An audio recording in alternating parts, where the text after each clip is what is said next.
and welcome to MinnMax, a place about games, friends, and getting better. I'm not Ben Hansen with the high voice. My name's Haley McLean, and I'm guesting once again this week, but Ben is back from his very fun vacation next week. We can't wait to see him. We've all missed him. But today we have a very fun show while we wait for Ben to come back. Lots of stuff to talk about, lots of games, lots of announcements. I'm here with Jacob Geller. I'm here. Do you think it would be fun if Ben came back and he was wearing like a Hawaiian shirt and sunglasses for a couple weeks? Yeah. Just because he was still in vacation mode. Like extra beard was like way too chill, you know? Mm-hmm. A big tan, I mean, even a slight burn. He takes off the glasses, you can see the outline. I can see that. I'm also joined by Kyle Hilliard. Hello. Hi, Kyle. And Leo Vader. Hi. We can talk about whatever we want without Ben here. Let's talk about the games that came out, which is what he would want, which is unfortunate. Lots of games. We have Marathon just did a server slam, Bungie's new extraction shooter. So we're not doing a review because the game's not out yet. It's out actually tomorrow at the time of recording. But we're going to be talking about our experience with the server slam over this weekend. If you guys will allow me, I want to touch on the Highguard removal during that period as well. You may. Oh man, I'm feeling some type of way about that. That really pisses me off. So I'd love to pop off on that for a few minutes if that's okay. We'll talk about that there. Awesome. Last week we had a Pokemon presentation for the 30th anniversary at Pokemon Presents, and they announced the next Gen 10. And some other live service updates, I guess. But we'll mostly be caring about the Gen 10 announcement, talking a little bit about Pokemon Winds and Waves. Reanimal re-return. Jacob and I have both played Reanimal. I know we talked about that a few episodes back. Reanimal. We got a few more people playing that. Kyle just reviewed Pilgrim EX. Gonna be talking about that game. Confirm. See if the music is as good as the first game. I hope it is. And then Leo, you've been just chilling, dude. You played Spider-Man Miles Morales. Hell yeah, I love that for you. I've been putting together my thoughts for the past 5 years, and I'm ready to talk about them now. That's so fantastic. I like that we have a community that supports us, that allows for that 5-year turnaround time. That you can just relax and do that. And then, of course, community questions at the back half of the show. And some get a load of this is Marathon. Bungie. This game was announced in 2023. They did their server slam over this last weekend. It's over now, so now we just have to wait until the game actually comes out. It's on pretty, cross-platform, cross-progression, all that good stuff. Extraction shooter. I'm excited because I think I'm quite cold on it, and Jacob, I think you're at least warm based on our conversation on it. I'm Marathon curious. My interest is piqued from the server slam, and I want to know more. The server slam slammed you good, it sounds like, and it missed me narrowly. Yeah. Maybe I'll start because it's better to end on somebody who's more into it, I think, than to end on a down note. I don't know. I give these games the old college try every time. And something with this was just ultimately not clicking with me. For people who don't really know how the gameplay works in Marathon, it's an extraction shooter. Everyone's going to compare it to Arc Raiders because that's the latest, more, easy, digestible. People call it Tarkov for people who have jobs style of extraction shooter. And that's clearly what Bungie's going with as well, like a more approachable form of extraction shooter. I don't like the presentation. I'm really fatigued by isn't cyan a crazy color? I'm like, yeah, I guess. I don't know. Maybe it's something I could get warmed up to. But for me, it kind of just feels like a really solid attempt on what's already been done. And there's not as many new things in this that are really making it appealing to the point that I'd want to play it any longer length of time than what I might put into it right now. There was things I liked about it. I really they have a rook system where one person can go into triage, like trio games, and it's just high risk, high reward. So those really aggressive people, the kind of people that I'm scared of in Arc Raiders that are just I just want to kill people and go crazy and pop off. They have a specific role for that. Well, and I think the rook is actually even more interesting than that because it's weird to be jumping in at this point, but it is a fun thing to talk about. Where it's like Arc Raiders, this game has a mode where it's here's a free kit. You can just go in, we'll give you a gun, we'll give you whatever. And then the rook is kind of like that. but you can only go in as a single person, and it's only going to load you into matches that have already been going for 10 or more minutes. And so I think of it as like you're a battlefield scavenger. Like you are just this little rat running around finding the dead bodies of people who have already been killed, and like then stealing that to take it home, which like Arc Raiders really had no way of controlling how early or late you were put into a match. And so I like that they're playing with that. But I will say, honestly, this is a really interesting difference, Haley. The presentation is the main thing that's getting me here. Yeah. I think this is head and shoulders and torso more interesting than Arc Raiders. Like it's half a body. Really, it's and I honestly, what I've been struggling with is kind of the Kyle Hilliard axiom of, do I wish this was a single player game? Because if someone gave me the choice, like, hey, do you want Bungie to make like a new single player game? I'd be like, yeah, obviously, of course. But I think, it's like, I liked Arc Raiders. I played a lot of it. I liked the design of the robots. I thought that was great. Obviously, the way that they moved, their kind of behavior was really fun. But like, especially back at base, every room was like, hey, which like AI voiced human sitting in a room full of trash do you want to go to? It was all just kind of like Fallout aesthetics, but without any of the personality of it. Just kind of didn't feel like anything to me. And try and memorize what the difference is between these workbenches that all look the same. Yes, and it's like, hey, am I looking for rusted gear, or am I looking for rusted spring, or am I looking for rusted wire? Was like the core of the gameplay of Arc Raiders. and Marathon is, when I started playing it, I had a few minutes of being like, I feel like I've never played a video game before, because everything is so alien looking in this like real, genuinely, it's like, I kind of can't remember the last time that I've played, especially a big, expensive game where I've been like, everything here is kind of unrecognizable to me. Like, I just think like the character designs, the inventory designs, like the UI, I find so, it's just like, it's so cool to play a shooter that does not look like any other shooter. Like, yes, it's doing sci-fi, but it's not doing Halo sci-fi, and it's not doing Star Wars sci-fi. It's like very much its own thing, its own aesthetic, and I really find that aesthetic quite engaging.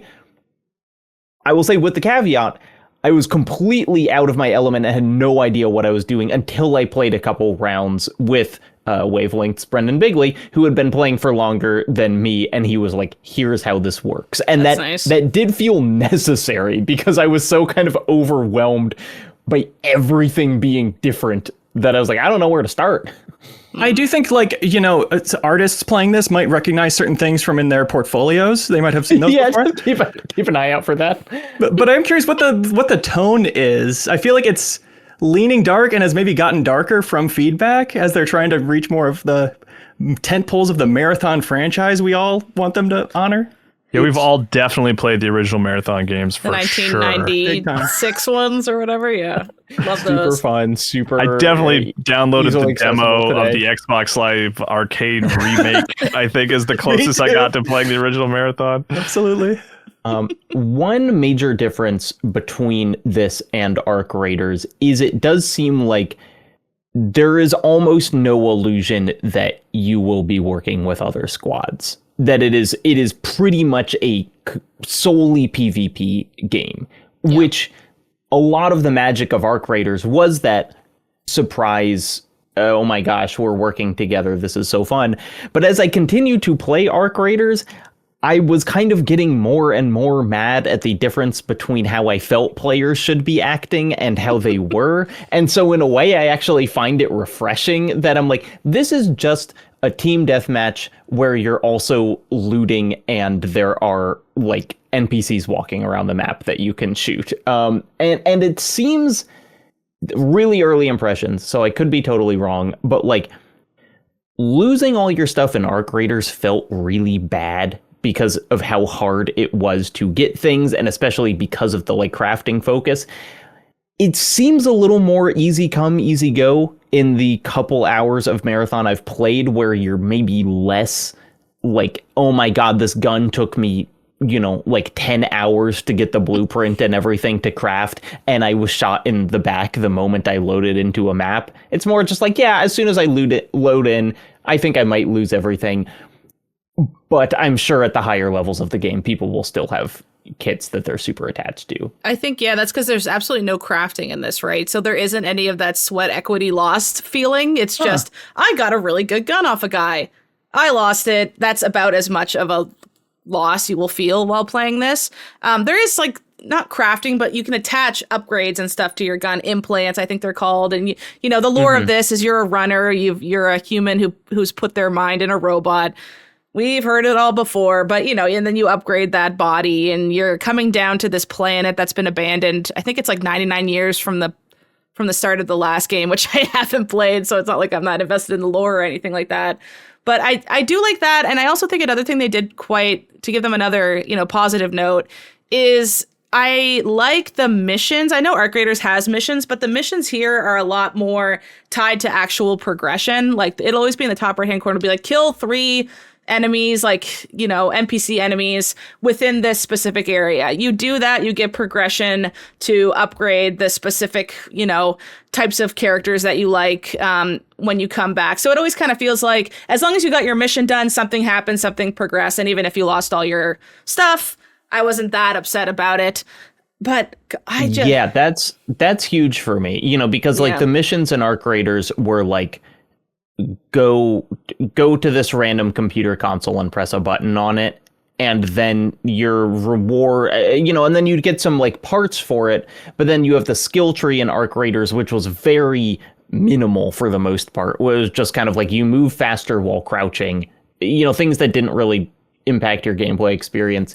The skill trees in Marathon seem both easier to get points in and more impactful on you as a player, which means that your progress seems more measured in how far you've made it in the skill trees and not did you save up enough resources to get a better gun than everyone else. And so I like that, and it makes me feel like maybe I would be more comfortable playing this single player as well, because like I can go do those missions and feel like I'm making progress, whereas again in Arc Raiders everything felt so high stakes that I was like, I don't know if I even want to do anything unless I'm in a full squad. Yeah, I did play this solo, so take that with a grain of salt, maybe why I had less fun. Because that's what I always have to think about is whenever I play games like you guys or my other friends, I'm like having so much fun. And I'm like, that's not the game. That's my friends are really funny. So I have to be careful to sort of separate that from the actual in-game experience. But I just, even with the positives, I would grant this. And the little things, like, that's kind of unique. Like, that kept happening. Like, even right now, I'm looking at some gameplay footage. Like, when someone dies, they drag paint behind them. And then it kind of makes it easier to find your down enemies. You just have to follow the paint line to get them. There's little peeks through where I'm like, that's a very unique Marathon thing. I like that. It was just, ultimately, I just was so... I don't know. I just had a fatigue going into this game. The UI wasn't intuitive. I felt like I never understood where anything was. And I was calling back to how I felt at the beginning of Arc Raiders. And I still had that feeling. But when you look at, like, say, for example, in Arc Raiders, not to just keep comparing to that, but it's honestly a good comparison. A bandage is a bandage in that game. And I can look at a picture of a bandage and I'm like, thumbs up. My brain just told me that's a bandage. Whereas here, it's like these little gel capsule things, and like some of them are pink, purple, green, but then those fix shields and these fix health, and they don't look like anything my brain can naturally recognize. So as much as a lot of the extraction shooters, you have to learn the UI and learn what items are, it feels doubly because everything's also made up here. So I can't even look for a bandage. We almost perfectly agree on the things the game is doing. And I'm just like, and I like that. And you're like, and I don't like that. And I think both are totally reasonable. I do think eventually playing, you develop the same kind of, you know, because it's like when you're playing Arc Raiders and you open up a drawer, you're like, how do I know if any of these are important? And eventually you just kind of learn, like, okay, that one is better than this one. I'll put this in my backpack. I'm sure the same thing will, you'll eventually be like, that is a shield recharger. Yeah. But it is very weird and alien looking. And I think that's why I like it, is because I've played so many games where I'm like, yes, I'm slowly wrapping a bandage around my arm. I know. And this just that feels so safe and cozy to me. I just like how weird this thing feels. I really, it's like, this is one of those like tired genres of like, everyone's trying to make an extraction shooter. Everyone wants to be the next big thing. And I really like that this one does not resemble aesthetically any of the other ones that I've tried. And like, are those the biggest, weirdest things mostly aesthetic, or is there anything maybe more fundamental going on? Like, is it kind of a different skin over what you might expect an extraction shooter to be? I truthfully have not played with enough of the character mechanics to know kind of how weird it can get. They certainly, each character has like skills that are pretty powerful. I mean, one of them can just like go invisible frequently. You've got, like, as again, I just, the healer has like little health bots it can throw out. It can do a revive from a distance, which is huge in these kind of games. These are not radical as far as I've played, but that's the kind of thing that I feel like I need more time before I can be like, here's the crazy thing about Marathon from a gameplay perspective. You got to wait till you recognize all the items, right? Immediately. Yeah. You think this is a bandage, but just wait. Because the shooting in this is good. There's really good gunplay in this game because it's Bungie. Like, they made Halo, they made Destiny. Like, the guns feel really good. And Marathon, our favorite game. And they made the classic the 90s trilogy Marathon from the 90s that everyone played. And it has that going for it too. It was even kind of reminding me a little bit about how the Cyberpunk guns shoot. They have like the smart locations thing where it'll center in on the person. Your bullets kind of curve like a heat-seeking missile and hit them. I was like, that feels really good. Like, all that's here. It's lacking in any kind of further secret sauce, I guess. It kind of feels like the same thing I've seen before, but with really bright colors.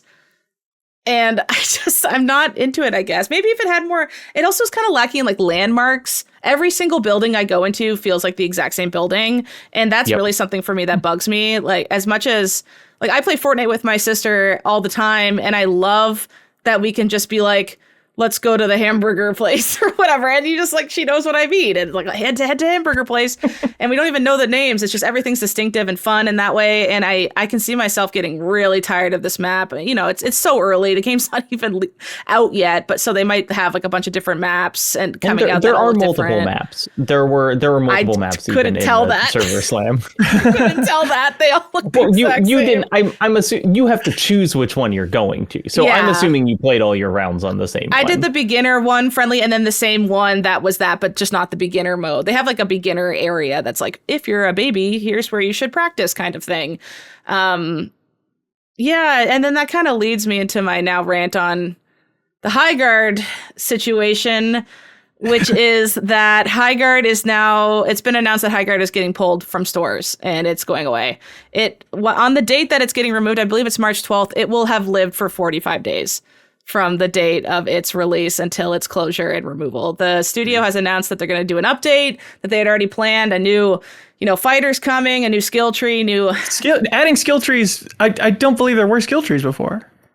I believe they're adding a new mechanic. Did I misread that? No, I think you're correct. And I've played, like, that's the other thing, is I've played quite a lot of Highguard. My friend group returned to Highguard. We went back to Highguard several times, my Overwatch friend group, and I couldn't believe it. One of my best friends, Kyle, messaged me, goes, Highguard tonight? I was like, I'm flabbergasted. Okay. I was like, this is fantastic news. Wow. Has the Leo curse ended and the Haley curse begun? And my curse is, I feel like, so much worse because it's like hundreds of millions of dollars are getting flushed down the drain. Okay. Well, I don't think we need to compare that. Rumbleverse was really good. I don't think we need to start doing. It's not the quality of the games, yours. Leo. It's the venture capitalist funds that are getting depleted at a rapid rate. That's right. Eyes on the prize. Eyes on the prize. Focus up. But it's funny because like my partner and I talked the other night. We were in bed, instead of little kitten whispers, we just talked about live service games in the industry for like an hour, and it was like such a fun conversation. It made me want to talk about it here.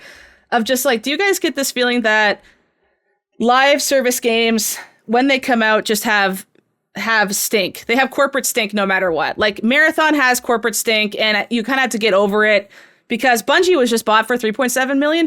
And so how can I not think about the people in an office somewhere saying, how much money will we make from Marathon to warrant the $3.7 billion? It's a little bit of the Horizon discussion again for me. Yeah, but it's absolutely. like these games just feel like the orders from on high to me. They just do. Of like, we need a game that people can play endlessly so we can have an endless bucket to pull money from. And it's like, I personally can't get over it, to the point, so it's not like corporate. I guess, I think corporate stink is the right term, because it just feels like Suicide Squad is the big one for me, where it's like this company that was like so good at making single player Batman games. Someone was like, well, we need a multiplayer game. It's like, well, okay, I guess we can work on that. And then, it just feels like a direction from people who see not the creative side of video games and more the sort of profitability of video games, which might not be true, but it's just how it feels. I think you're 100% correct. I mean, as someone who is firmly on Jeffem's side in the Horizon discussion, I think it feels different with Marathon.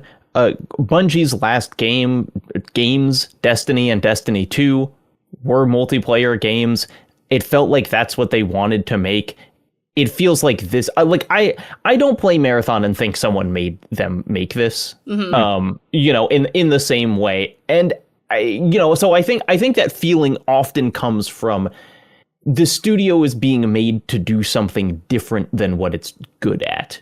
Which is the Suicide Squad tragedy and whatever, of just like, why was Bluepoint being made to make a God of War live service game that anyone could have told you was a bad idea from, the first moment? I think but Highguard again is kind of different, because like that wasn't that studio didn't exist before, right? Like Highguard was formed to make Highguard, right? Yeah. But it's just like, it's so, there is so not even a willingness to let them there's no runway and find there's no their runway. They don't even get the grace of a 2-month runway, and anything like 45 days is I completely agree with you, Jacob. I think Marathon has corporate stink, but what I think the even worse stink is VC stink. I think there's venture capitalist stink that's leaking, and then corporate stink isn't as bad as venture capitalist stink. It might affect creative integrity, identity, final product quality. I think venture capitalist stink is the Concord, is the Highguard, is the really, because Tencent funded Highguard is the other thing. They didn't say it when they first announced it and released it, and then it came out that Tencent is a funding partner of Highguard. Yeah. So what we're seeing here is people that have exorbitant amounts of money treating games like a 1 in 10 spin the wheel investment opportunity, which is just not how games get made. But they see the Fortnites, they see, the Overwatches, they see the highly profitable things, and they have so much money that they can try that 10 times. And then if one of them's okay, they make their investment back, because we're talking about so much money. And ultimately, it's funny because they're figuring out really slow and like wasting hundreds of millions of dollars that doesn't work in games. Because it's 0 in 10. It's becoming a 0 in 10, because the reason that these things worked in 2019 with like Apex Legends or something is because the market was different. When Apex Legends came out, you could be fresh and new and, oh my God, what's this polished shooter? And everyone loved it. There's no room anymore. Like the market's too saturated. Well, and they're taking their cards off the table before they can even see if they've won. Yes. It's like, look, I don't know how. I'm sure maintaining a game is expensive. It's like you have to pay people to stay on staff. It takes a lot to make these live service games up and running. But it's like, it's not as expensive as spending 5 years making something. It's like to be like, we've put in so much it's like you're building a car from scratch and then deciding that you don't want to pay for gas money, and so you just throw the car in the junkyard. Just like, what? How could this make sense? Of just like, this is the cheapest part. The game is made. Now you just have to let people pay you for it. And it seems so irrational until you take a step back and realize that's how venture capitalists work, and they're just trying it with games. Like if something doesn't make enough money really quick, they go, is it worth paying the employees for one more year to give them a runway? Nah, let's go to the next thing. And that's just like how they work. They'd rather cut ties and try the next 1 out of 10 roll and put all their money on that than give a game a runway, which is crazy. Go ahead. The golden rule, if something doesn't make sense, somebody is making money off of it. Seeing a game like this get shut down in 45 days, something is going on. I think I hear there's no room in the market a lot, and I don't think that's totally untrue. But I think Arc Raiders kind of came out of nowhere and is very healthy right now, a long time after release. It's like 250,000 players a day or something people are insane. still playing Helldivers every day. Yeah, and both those examples, those were new feeling things. They didn't feel like Highguard, at least from the outside. I didn't play it, and now I never will. Apologies. It's you kind of understand it already at a glance, and gamers are kind of fatigued by that. And also, I do think the fact that games like this do get shut down so fast contributes to gamers having a negative view of them. Why would I bother getting excited about this? These are all just ephemeral things that are not meaningful in the space. 100%. Because, I think if they had a runway, maybe they could have gotten to a point where the game felt as good as another high quality game that people stick around for, but they're not even given the grace of trying for that.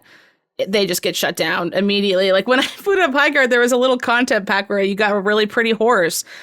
I wanted it, but the voice in the back of my brain said, don't buy it. And guess what? That voice was right, because now the game's going away. That's insane. That is just a crazy place we live in where studios are this expendable for this. It's frustrating that people are there's that perspective of celebrating it as like the next Concord, the people who just liked it, which is to it is frustrating. Weird. And I'm not trying to compare it too much to Concord, but did it outlast Concord, or was that even it lasted I did the math, 3.2 Concords it lasted.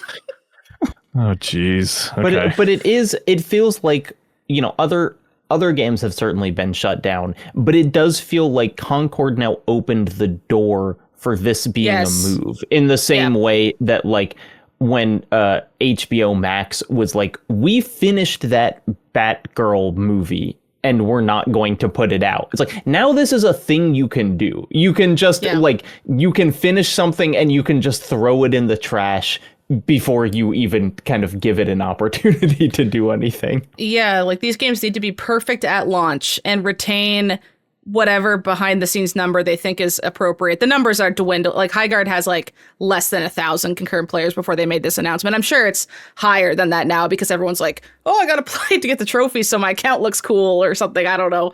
But it's just, it makes me so depressed that this is clearly something that works somewhere behind the scenes. If you take 1,000 steps back, and it's taking them forever to learn that it doesn't really work here. And in the meantime, people just get churned out like butter. And everything it's tough because it's to empathize with people who seem to not deserve it, which is everyone cheering that the game goes down. Yeah. I understand the feeling of I want them to stop making these kinds of lessons games. They learn from this. I don't want more live service games that are designed to live forever, despite me having a great time with Marathon. It's I don't think even the successful ones, I don't think this is the route to a healthy industry. But also what's happening now, I don't think is teaching these venture capital companies stop making live service games. It's just teaching them it didn't win that round of the slot machine, just go again. It doesn't feel like you would hope that people would learn from failures, but this industry shows us that people don't learn the right lessons from failures. Yeah. Maybe we could make this cheaper at the expense of quality. To AI. Wait a second. I would love to read to kind of cap this off.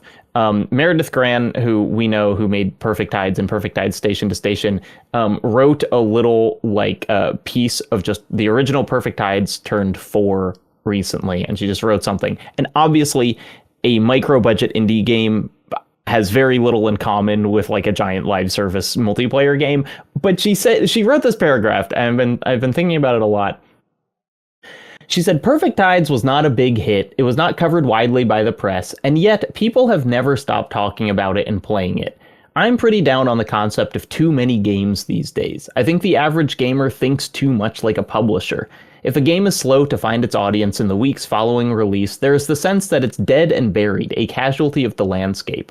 Why do we allow ourselves to think and focus our discussions in these terms? If and when, and I do think it's when, a game of any uniqueness finds its audience, it will be loved, explored voraciously, obsessed over. It will take its place as connective tissue in the player's mind. There will be a happy ending, even if a fiscal quarter cannot contain it. I just read that and I was like, that's it. We all have publisher brain and it sucks. These are things that just mean things to people, and we have all been tricked into thinking about them exclusively in player counts. But, and let's say concurrent players as like a form of criticism. I'm not a fan, Totally. But I think it's within all of it, we are taught that, you click on from the homepage to the roadmap for the upcoming content for the game you're playing. Like, it's all, you very much are participating in the way it's marketed and rolled out. And I don't know. Yeah, there's something about it that just feels intrinsic to the way we're doing it. Yeah, like the games are art side of me is like, if I have one good game in Highguard, that's enough. Because I played it and had a nice human experience and enjoyed it and smiled. Like, that should just be it. But you're right, Jacob. I think publisher brain has leaked, has exposed us to find containment. And it's just that there's clearly some kind of, industry around engagement towards death of Concord 2.0, Concord 3.0. Like, that's clearly something that gets a lot of clicks and then people make a lot of money off of it. And I just kind of hate seeing that too. It just makes my heart sad. And I don't want to think about games when that's the market that games get churned out into. So when I saw that Highguard actually, Ben was the one that told me that. I was like, talking about Highguard, he goes, Highguard's going away. I was like, what? No, I didn't know That's how you learned? It's like, what the hell? It's just such a... if it happened once, it could have just been somebody somewhere is a really bad manager. If it's happening multiple times, it's a pattern, and it's clearly something's going on at a high stage, and it's really pissing me off, you guys. Tired of it. And now this is the meme. Now this is the Concord Highguard meme. All the games that are decent games. Like, we didn't even talk about the quality of Highguard. Wasn't that great? Wasn't the best shooter I ever played. It was fun. Sure. I had some fun. It's like, why does that get absolutely bulldozed into oblivion? And now also the lesson is, do not accept a free ad at the Game Awards, because for some reason that will make everyone hate you. Yeah, they were going to shadow drop it, and Jeff Keighley put it the last spot at the Game Awards. People don't know that context. And then that became a meme, because what do you say? Like, give it 48 hours and you're going to love it. You're going to be forgiven. I think it was genuinely just like, it was positioned as a, hey, one more thing. Yeah. In which we are trained to want Bloodborne 2. Yeah. And then it's like, oh, a live service game I haven't heard of. And that was enough that people were like, this game needs to die. Yeah. And people were going on and purposefully giving it bad ratings without playing it. Anyways, isn't Pokemon fun? That makes a lot of money and sticks around for a long time. So I think this will cheer us up. This will cheer us up. Let's turn our heads to Pokemon Presents that happened on February 27th. Kelsey and I did a live react to it. Bless Kelsey. She got up at 6 a.m. She looked cute as a button. And I was like, how do you do this? And I know she loves Pokemon. She loves Pokemon. And they had a bunch of announcements. And to be honest, the way Kelsey and I landed was pretty mid until they got to Gen 10 announcement at the very end of that. They had Pokemon Sleep, Pokemon Go, Pokemon TCG, TCG Pocket, blah, blah, blah. Like, they had those. I liked the music player. The Game Boy jukebox is cool. I don't want that. Like, I don't want that in my house. I don't want like 45 cartridges. But like, I like it. I think it's like a cool thing, especially as I'm sure you guys are kind of in a similar boat as like, I stream a lot of music, but like I'm really like wanting to get away from that sort of version of appreciating music and getting back to like just having music on a hard drive player. Like I want that life again, you know. I want my Zune back. You know, so I like it in that sense, but it was such an odd thing, but in a way that I appreciated. Yeah, but everything else was kind of like cartridges. Okay, that's such a crazy thing to have. Each containing a familiar melody or sound effect from the game. It says or, not and or, so one could have just a sound effect. Just the digitized like Pokemon yell or whatever. Oh dear. Like Fonzie slapping that into my Pokemon, my Game Boy jukebox. Yeah, I thought the Game Boy jukebox was pretty silly. It's sold out everywhere, Kyle. It's sold out on the website. Of course it is. This is the first time hearing of it. I should have assumed it's a smash hit. Of course. I think it's because the box looks so good. They got the old red and blue. Made more money than Highguard. Oh my god. Sorry, Highguard. That's probably true. We're trying to cheer ourselves up, Kyle, with from Sorry, I shouldn't have brought it back. Yeah, but overall, Kelsey and I were pretty mid on the presentation because it is their 30th anniversary, right? Like, they zhuzhed that up. They got a bunch of new merch on their website for the 30th anniversary. They're doing a bunch more collabs for like other merch and stuff like that. So we were like, let's see. But they ended on Wind and Waves.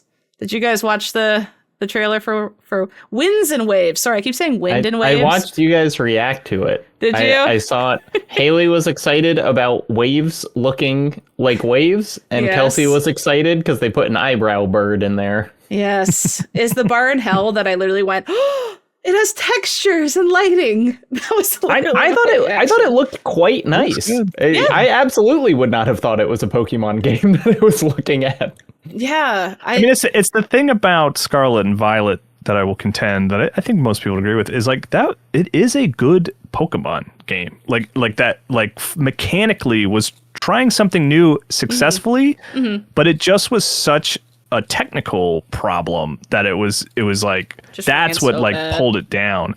And playing it on Switch 2 is a lot better. So if this is the opportunity to iterate on that, you know, like I'm for it. Like they don't need to go back to traditional Pokemon necessarily. I'm totally fine with them going in that direction. So in that sense, I Winds and Waves was like, yeah, this looks compelling. This looks good. Yeah, apparently it's I don't know if it's confirmed, but it's supposed to be set in a land similar to Indonesia.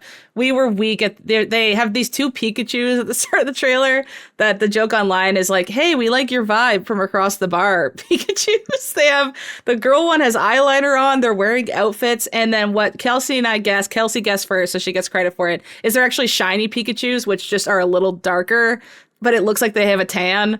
So these just two Pikachus who have a tan are welcoming you to this new region in this trailer. I don't even know what the thought is here, but I'm really excited for it. I feel like such a Debbie Downer when it comes to Pokemon. I yell about it. I get all upset. And do you see how when I just get a little crummy of this looks like a game made this year, I'll shut up. If if the water isn't just a JPEG repeating, I'll shut up. Yeah, your wants have not been that extreme. Thank you. That's all I want is an acknowledgement of that because goddamn. And you know, Kelsey also recently and I on the bonus pub are ranking all the Pokemon games, and it really is like we didn't have bad things to say about certain 3D iterations of Pokemon. Like Arceus we quite liked. We ranked that pretty high. Sword and Shield we weren't the biggest fans of, but it was okay. And it's just like if you could give us that gameplay like you're talking about, Kyle, in a high fidelity, not even high fidelity, but just like a nice looking world that has like an art style instead of just a barren Wii horse girl game looking landscape, then I will be happy and I'll play your game like crazy. That's all I want. But also you would play it like crazy anyway. I shiny hunt, and the other day the Pew Pew Bang not to girls, call you out, I'm sorry. The other day the Pew Pew Bang girls were saying I was basic, that I shiny hunt. Can you guys believe that? They said my favorite Pokemon is from Gen 1, and they said that's basic, and then they said, and people who shiny hunt are basic, and I said, shots are fired. What the hell? I'm chuggy for my Pokemon takes. I'm getting bullied. Yeah. I know, Haley, I know you haven't got to play it yet, but Pokopia? You excited about that thing? I'm so excited for Pokopia. Currently, as of right now, the highest rated Pokemon game of all time. Yeah. That's fascinating. It's kind of a compliment with a sting in its tail of like, oh, this is the most highly rated. But like, I know. I know you guys were talking about, I think, I can't remember who said it, but it was like, it's either going to be good or like terrible was the feeling, or maybe there's no way that it's not mid. One of those two extremes. But yeah, I as someone who doesn't play any Pokemon games, I was like, oh, they got something. Like they gave them a good one. Yeah, I was listening to a bunch of reviews for it, and it's apparently this is just such a great relaxing time that has new stuff happening even 30 hours in. And I'm ready for that. I'd love this as a bed game thought. Animal Crossing Pokemon? Sure. Sounds good with some Minecraft rolled in there. Love it. I'm down. I'm curious. Did you play Dragon Quest Builders, Haley? I didn't. My partner played it and I watched him play a lot of it, but he's in like a video game why can I never find like Fantasy League, and he counterpicked Pokopia and he's getting absolutely destroyed with the counterpick. Oh, no. Yeah, because he thought this was going to be like that until he realized the Dragon Quest Builder guys were behind it, and then he was like, oh damn it, they do good stuff. Well, because that's talking to Brian Shea a fair bit, who reviewed it over at Game Informer, and he gave it a 9. That's his kind of thing. He's like, it's actually less Animal Crossing than you think, and more Dragon Quest Builders. Cool, which is like a compliment. Builders is like a great game. It's a cool game. So yeah. I've never played it, but to end off our Pokemon chat, which of the 3 new starters would you pick? There's Brout. There's Brout. The dog. Pom. I like Pom Bomb. Yeah. Pombon is very cute. He's a little Pomeranian. And then Gekwa, who's like, the gay lizard. Oh, he's gay? Is that like in his description? No, it's not his description, but I mean, look at him. It's on the Pokedex, Kyle. He's gay. That's what I'm saying. Gekwa is a gay lizard. For Gen 10, they add sexual orientation.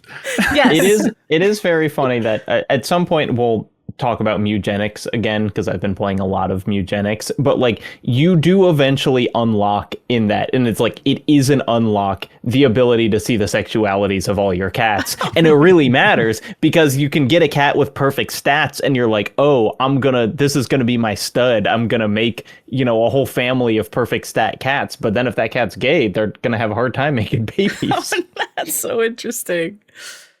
Kelsey screamed at the top of her lungs when she saw Brout, the little bird on the left, because he's a sprout. Look at his little beak is like a sprout, and then his eyebrows are the eyebrows of the leaves. Brout. They're the Angry Bird eyebrows. Yeah, is what they are. Wow, that really is an Angry Bird. It is an Angry Bird. I actually liked it, and then you said that, and the spell was broken. That's crazy. Oh, interesting. Oh, I'm sorry. I take it back. You don't like him anymore. No, I want to see the world for what it is, man. What if I told you he sounded like Jason Sudeikis? Does that help you out? Okay, now that's not like any Angry Bird I know. I'm obsessed with Pombon. I'm going to be using Pombon until I die. But really? The thing on the internet is if it goes bipedal, everyone's going to riot. This thing cannot get Incineroared and stand up. Do you want its evolution? You just want it to turn into like a sexier dog? Sexy? I'm not a maniac. I want him to just be a big fluffy boy. I just want him to get fluffier. And everyone's saying he looks like the Undertale dog. I'm like, if he just gets like a little suit of armor, he's just a bigger dog. I'd love that. Pombon. What if he's got 6 legs by the end of the game? Interesting. If they go so far on the other way that they give him more legs. Go from bipedal to quadpedal. Can I say? Could you bleep that actually, Leo? Mark that down. I don't think we can. Yeah, isn't quadpedal just what a dog is? Sextpedal. Sextpedal. That's what I was trying to say. That's definitely getting blocked. Wow. What would you pick, Jacob? Pombon? Oh, I said Pombon. That's I love a little cute little fire guy. I love him. Leo, you're not doing fire or grass bird because of Angry Bird Association? Gay lizard. Gay lizard. And Kyle, what about you? We're fine with gay lizard. Pombon? Perfect. Yeah. 3 Pombons and a gay lizard. You heard it here. Pokemon wins and waves. Sounds like a perfect squad. A perfect squad. Anything else anyone wants to talk about in relation to the Pokemon? And I know the other thing we didn't talk about is Fire Red and Leaf Green is released onto also Pokemon XD Gale of Darkness is also on the GameCube online subscription, which is like I love that. We're coming soon, I think. I don't think it's out quite yet. Maybe coming soon. Is it? I could be wrong about that. No, I'm glad you clocked me because I think you're right. I don't think it's out yet. Play Fire Red and Leaf Green. Those games are great, but we knew that 20 years ago, so I don't really know if we gotta say anything else other than that. No. Nice that they're on there. I get like it's. Nice that they're on there. I guess that's the I wonder if that's the future of classic Pokemon on Switch. Is like, no, we don't mess with the online subscription stuff. These are all sold piecemeal. That is an interesting conversation. I don't really mind that. Yeah. Who decides what is subscription and what is piecemeal? Yeah. Yeah. I mean, it's like personally, I think, especially with a game like Pokemon where you spend hours and hours in them, I really would not want them to be part of the subscription, because then if your subscription lapses, you lose, all of your Pokemon that you collected. It definitely and if they're going to connect like it to Pokemon Bank and stuff, that kind of probably gets complicated. That's what it's called, right? Bank, yeah. Well, you can move Pokemon Home, maybe? Or maybe none of them should be in the online subscription. Maybe no games should be in that medium. You're sounding like you're pretty radical, and I kind of want to move on before you say something else. You sounds like someone who doesn't get Virtual Boy Wario Land. You just don't get it, man. Over my head. But in your face. In front of your head. Yeah. Well, I put it on wrong is the problem. Oh, this game sucks. I can't see what's going on. All right. Speaking of little animals, what about if they were scary? Like in Reanimal. This is from Taser Studios, the minds behind Little Nightmares 1 and 2. And then, of course, confusingly, 3. Little Nightmares 3 has come out, but it's not made by them. They've split off and made Reanimal, but it looks like identical gameplay to that. Very similar style of game.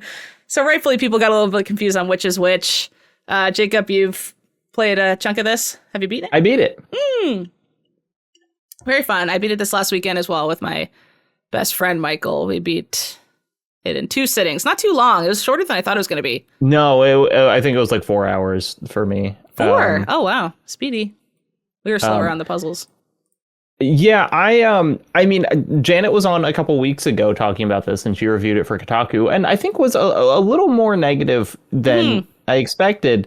And maybe it's also because I also played through this all the way co-op, and some of Janet's criticisms were like kind of just like slow in the middle. Co-op alleviates a lot of that, but like I like this just as much as the Little Nightmares games, and I think my biggest kind of like note on it is just like, why did they split off and make a new IP? It like, if this was called Little Nightmares 3, no one would have been like, wow, what a departure. Like it's not only is it like tiny kids, big world, but like the way that they're storytelling and I kind of thought like, oh, it's going to be all animals, and that's why it's called Reanimal, and that's why it's like this. But it's like, the animal kind of only comes in like at the end, and for a lot of it, you're just playing through like Little Nightmares levels. And so the split is confusing to me, but as a fan of Little Nightmares 1 and 2, I thought Reanimal was a blast, and just as kind of weird and creepy and full of moments. I feel like the game is supposed to make you go a lot. Make you go. Kayla, do you think it's like a Demon Souls, Dark Souls situation where it's like they just wanted to have their own IP, even though they were like, we're good at this, we want to keep doing this, but Bandai Namco owns Little Nightmares and we want to have control of this? Do you think that's what it is? That's a good question. I definitely have seen in publishing agreements that you can't, they'll have like a competing games section where you can't make a sequel, prequel, spin-off, game set in the same universe, blah, blah, blah. But what they might be silent on is like a reskin or a game that's substantially similar to the original game. Like some publishing units will say, you're not allowed to make a game like that within X years of blah, blah, blah. And maybe, they found their success with Little Nightmares 1 and 2. They had like a no sequels, but they could make competing games thing without an issue. And they're like, well, now that we're good at this and we have more money, maybe they have better like distribution or something. And they're like, we can handle this more ourselves. Let's go over here and release something that looks damn near identical to the gameplay style of Little Nightmares 1 and 2. And as long as it doesn't have any similar characters, antagonists, locations, you can't hint that it's happening in the same world or something, they'd be fine. That's probably what happened if I had to guess. It's like a complete guess though. Haley, did you like it? Yeah, no, Michael and I liked it. Michael and I play. This is best friend Michael, not my boyfriend Michael. I get how that's always confusing. Best friend Michael and I always play these games together. We call them diorama games, and they're like one of our favorite genres. You know, Inside is probably our favorite one, and the best one. It is the best one. It's crazy how they've been trying to remake Inside in other genres, and they've never made one as good as Inside. But I give a lot of grace to these games because they're just so. This is something Ben said years ago on the Game Informer show, I think, but he was talking about Inside. He said it's like it's made of clay and everything's so like heavy and real. And when you hit something, it like falls over in a specific way. Like it's like you made a little diorama for your school project and everything's right there and you can move things around. I like the feeling of playing games like that. And I also like cute horror, like your siblings chasing you up the stairs is about as scared feeling as you'll get with this, not, oh my god, that woman got her arm ripped off or something like I'll feel like in Resident Evil or something. So I also like the more chilled out horror vibe of it's just little I mean, some of the animations are pretty brutal, like they'll get their heads bitten off. Yeah, I was gonna say, this stuff actually, as someone who can take basically any level of video game gore, like the kind of horror that this is going for is way more appropriately for their previous series, nightmarish. Yeah. You know, in that, like, the nightmares that I have are not like, oh my god, this ultra realistic dismemberment animation. You know, it's just like a tall guy is chasing you and you can't run very fast. And that's what these games are, is a tall guy is chasing you and you can't run very fast. And so definitely, like, and they are so good at making uncanny animation. Like, that, the kind of first guy, that guy wearing the hat that like chases you for a while. Yeah. It was just kind of like, you just see them and like shivers go up your body. And then eventually the game is, it gets an unexpected kind of war theme at the end. And I think their depictions of war, I was also like, this is very cool. This is very like child's nightmare of war in a way that I really enjoyed. Yeah, we really like the set pieces. They have, you know, the whole thing with Reanimal. They have a couple of antagonists that are just really similar to the ones you saw in Little Nightmares 1. Like, remember the one in the elevator, Little Nightmares 1? He just has long arms, and he's like always trying to reach past the elevator to grab you, and you're like, you're like hiding in boxes. I mean, the teacher is the most iconic. Teacher's for also me. The chef. The teacher with her long neck. Yeah, chef is iconic as well. But a lot of the scary things are like these weird animals as well that are just really warped and scary. And yeah, you're just like, oh, like what the hell? Like, it's hard to look at them kind of thing. And then they're chasing you through all these set pieces that are very bespoke and stuff. It's just a good time, right? It's a turn off your brain, have a little spooky time with your friends sort of thing. I like that it has couch co-op. I cannot believe Little Nightmares 3 didn't have couch co-op. That's literally the reason why I didn't play that game. Insane. It just, I don't even understand how that could even be something that gets shipped without, because it's just such a no-brainer. So the couch co-op on this is really great. The only thing that we didn't vibe with was the ending, which I'm obviously not going to spoil right now, but something that we really liked about Little Nightmares 1 in particular was it has like a quote-unquote twist ending, but like it just, something different happens that kind of changes the vibe of the game moving forward, and then you're kind of left with a very unsettling feeling in your stomach. You're like, oh no, like kind of thing. Whereas this one kind of ended, and then they do that vague thing where you definitely have to go to YouTube to figure out what that ending even meant. Yeah, I was like, the ending maybe had a twist. I just don't quite understand what it was. It wasn't translated well. Yeah, like you can tell they were trying to be vague, but they were too vague to the point that Michael and I finished it and we were like, what? And then we were kind of mad. And then we went on YouTube and was like, oh, I guess you could read it that way. And that's kind of interesting. But yeah, I mean, I like the ending set piece a lot.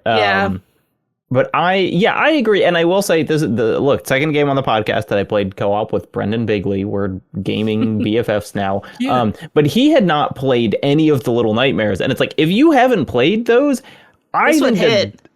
Yeah, it was like, there's that scene with like all the birds. And he was like, this is crazy. Like, I can't believe, so it's like, especially if, if you're used to these kind of games, it's like, oh, cool, another one. But if you haven't played one of them, then like, I think it would be a really fun first experience, because like it is quite a compelling genre, and their approach to doing these set pieces is really fun. Kyle, you doesn't your daughter like Little Nightmares? Am I making that up? Yeah, we played 1 and 2 together, and like even read the comics and stuff. Like, nice. you know, played the mobile game as well. Like it was one we were very excited to pursue, and then like we started playing Little Nightmares 3 together, but just like the way we played 1 and 2, where it's local, right? Like we did not try to even engage with co-op because it just would have been so complicated. And this one, I sort of presented it to her, and I was like, hey, I want to play this, but I hear it has a lot of like animal death in it, and like violence against animals. And I think that was, as someone who's been a vegetarian since she was like 6 years old, like that was a deal breaker for her. Like I don't think she just wants to engage with that. So I don't think I'll play this one with her.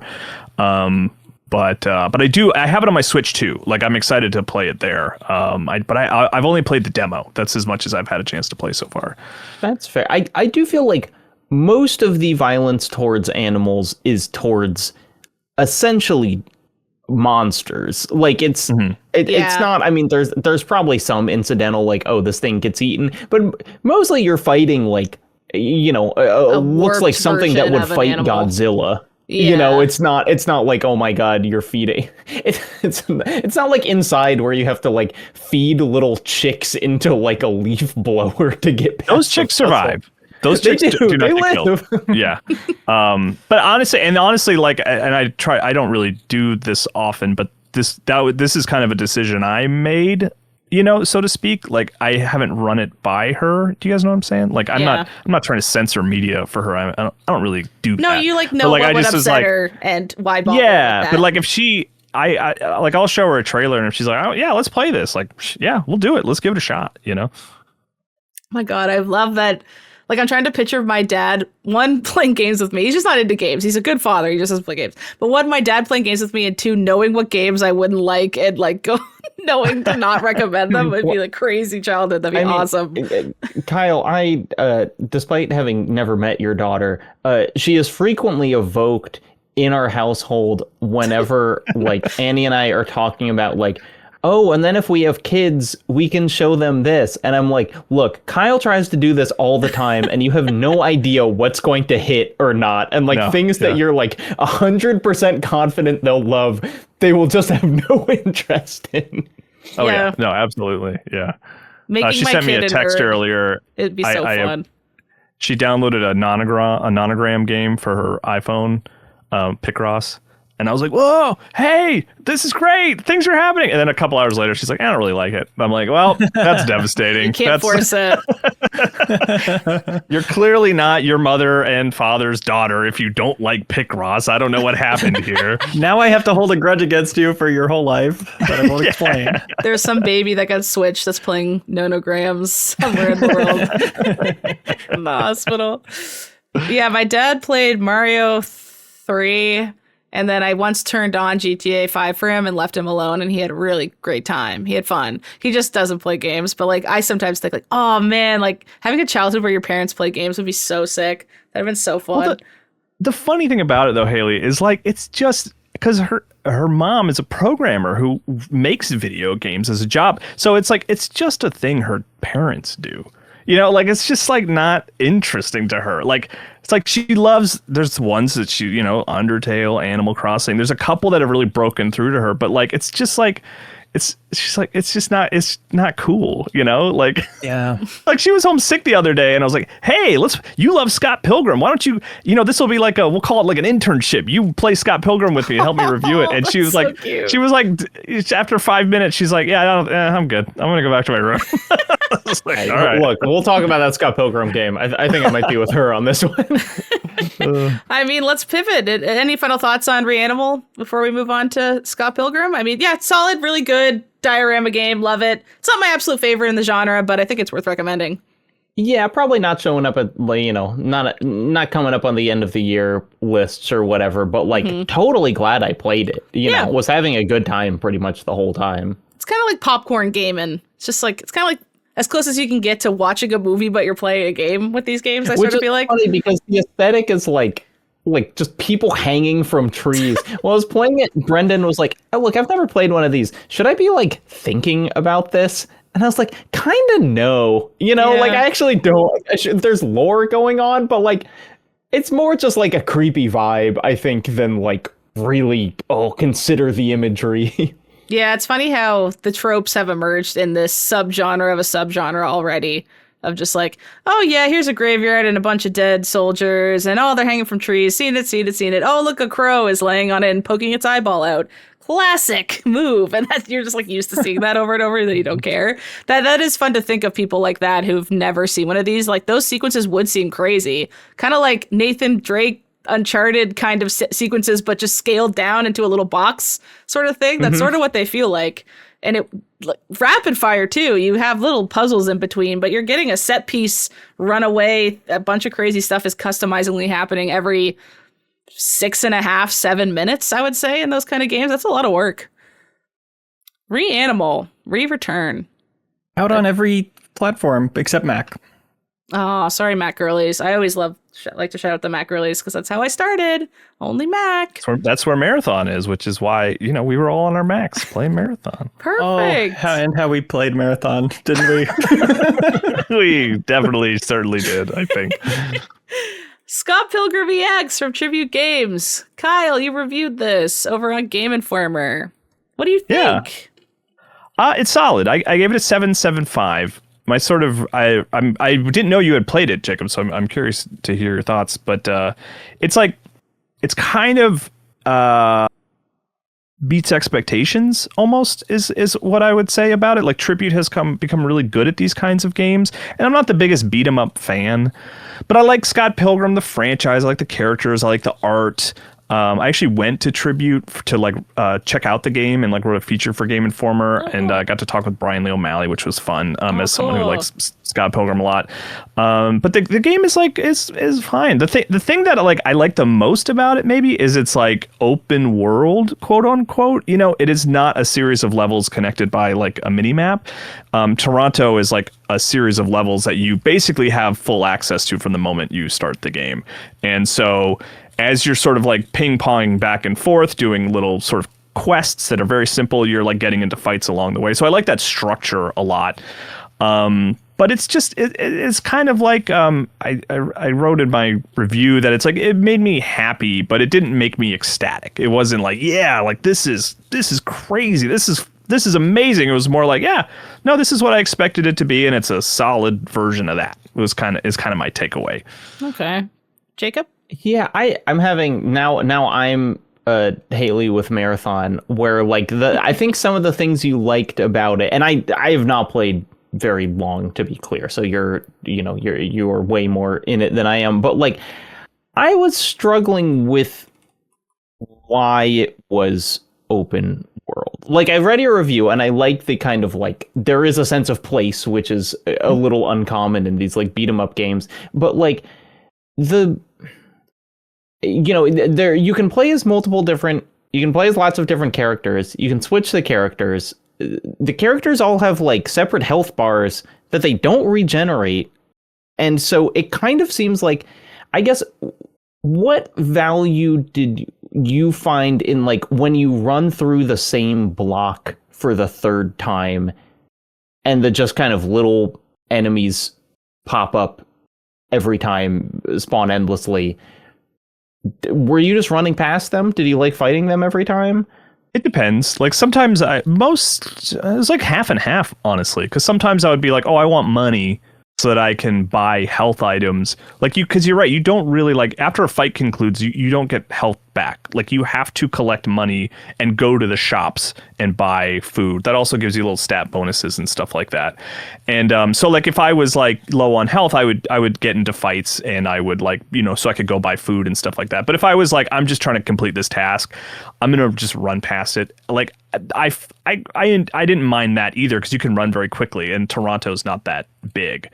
But I think ultimately, like you said, Jacob, for me, the value comes from it just feeling like a place where people are hanging out. There's NPCs in the background that I see and that I recognize, and it's silly to call it feeling real, because it's a cartoon. It's even more cartoony than the comic was, to a certain degree. But I just like that it feels I like games where it feels a place that you're going into. Like I always the weird one I always think of is like I love Shadow Moses and Metal Gear Solid because like you never like leave that place to go to a map. Like you just spend the whole time there. And sometimes if the world is like too big, that can be frustrating. But I feel like Scott Pilgrim EX has a good balance of it. Just like I would rather kind of have the sort of run back and forth in what is ultimately a small area than have to like go back out to a mini map and re-enter and like it worked for me. But I'm getting the sense maybe it kind of just started feeling redundant for you. Yeah, I mean, it's just like the experience I had was like, you know, the second kind of boss, you like open up this portal. There are a lot of like portals that you have to like, oh, you learn this thing and then you open up a portal and there's a new map thing there, which I think is like a cool idea. But it was like, I went up there, I fought multiple phases of enemies. There's like a boss that you do multiple phases of enemies and then the boss. I died on the boss.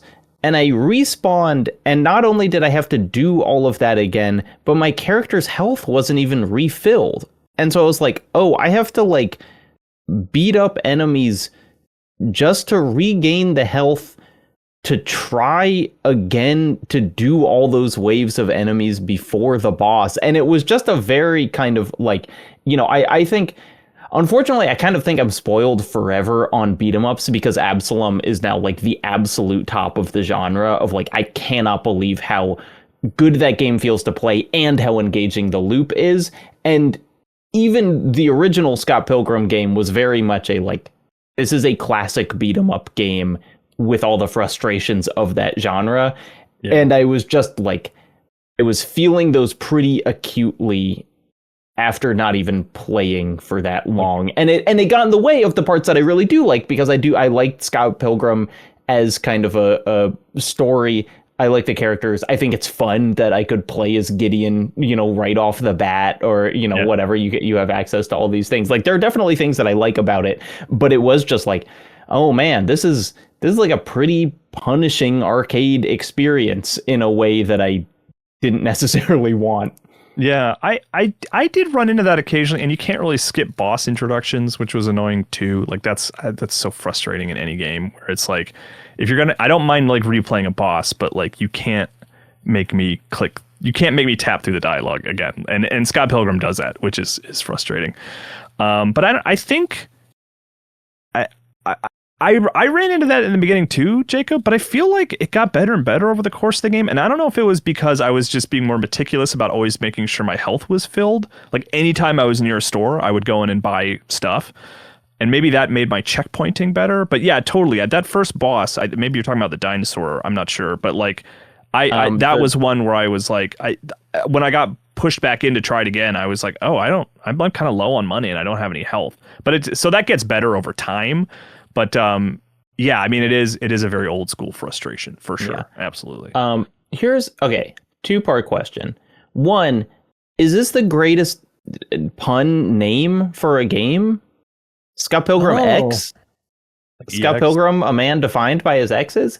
I didn't get that. I honestly, it made me think until this conversation that it was a remake of the old one. So it's not the best game. Yeah. You're not alone, Leo. Apparently, a lot of people think that it's a remake, which is odd to me. I don't know why that's happened, because it's a completely different title with, frankly, a different art style. I mean, not a radically different art style, but like has there been a remaster that took the EX subtitle or something that taught us all this? I don't know. It just gives a bonus version of what is there, EX. Yeah. To me. It is weird that has happened. I don't know why that happened. It's very weird. Okay, but second question, a real question, not just me patting myself on the back for being clever. Does the story like do anything? Because like both the original Scott Pilgrim comic and then the recent Netflix animated show, which I really liked, are both like, you know, they're very silly, but they are like, they're about character development and growth and kind of doing these.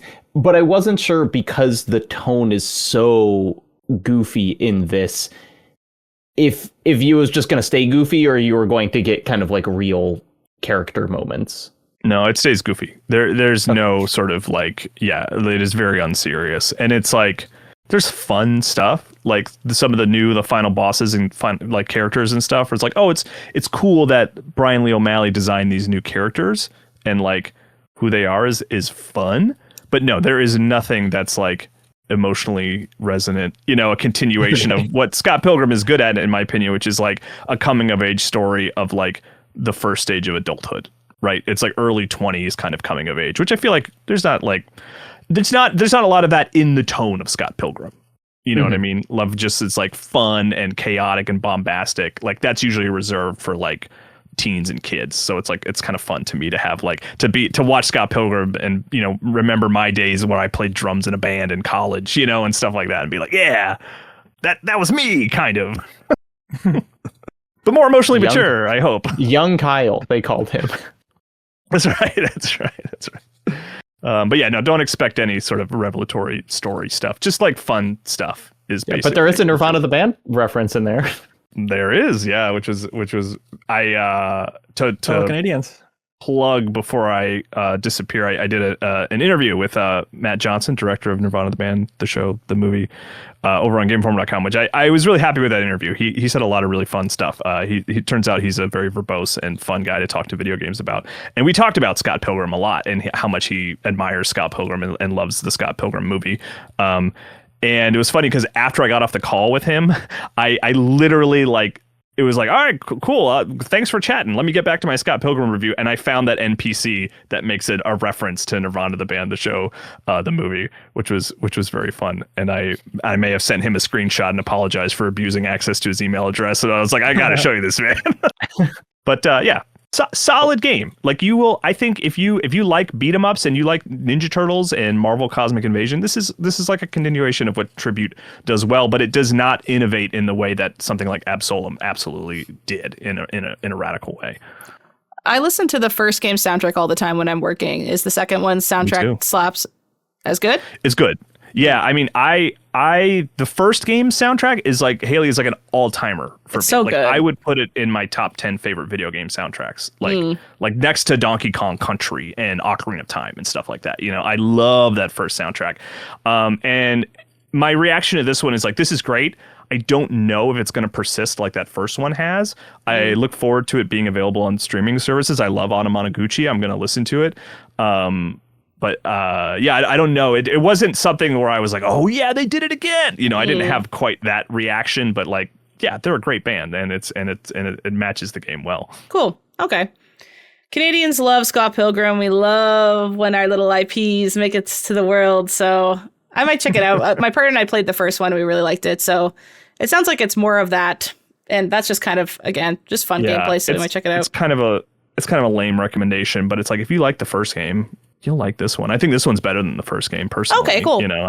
Yeah. The pixel art's just so strong. Like this, it looks so good and fun, and it has that quirky, like everything's moving in the background, the sun has a smile on it kind of energy that I just like. That I'm into, and I like the Scott Pilgrim IP a ton. So yeah, I think I might be into it. Thanks, Kyle. Kyle, you have to drop out though, don't you? You have to. Yeah, I'm gonna jump out early. That's okay. Are you sure? Me liking Spider-Man Miles Morales might be healing for you. Oh wait, I do want to hear Leo talk. Do you want to hear? Okay, perfect. Don't kick me out yet. I'm sorry, Leo. I shouldn't have assumed. Leo, you're playing Spider-Man Miles Morales. For Kyle. You played it for Kyle. That's really nice of you. You're a good friend. We could be friends again. There was some falling out. Yeah, I didn't realize there was some beef. That was in a one-sided. It's kind of a one-sided falling out. Okay. Leo, you're just playing. You just feel like playing some old games lately. I'm kind of in that headspace too. My fatal flaw is that I'm decoupled from the release schedule as far as what I want to play, and sometimes new things coming out makes me not want to play them. Don't put this in my face. Yeah. And that's pretty horrible as somebody in my position. Must be really annoying for listeners. It sucks. But I follow my instinct. I say, I don't know why I have the urge to play Spider-Man Miles Morales, but I do, and I'm going to honor that and download it. And then it rocks. It's so much fun. I play it and I when my heart is open to it, I'm pulled towards this and I'm doing it by my own choice. I go, God, fun games are fun. I'm so annoying. It's so fun when a game is fun, and it's so hard to make a game play as well as those Spider-Man games, Of course, this is the same, people tried to tell me this all the time, But the way the animations flow together and everything, I could just be in that combat forever. It's so masterfully done. And Miles Morales being able to go invisible, there's a lot more of a stealth focus, and it's so power fantasy as a stealth game lover to be able to go invisible at any point, and you're constantly like, I feel like going back to stealth and you press a button and zip away and you can just do it.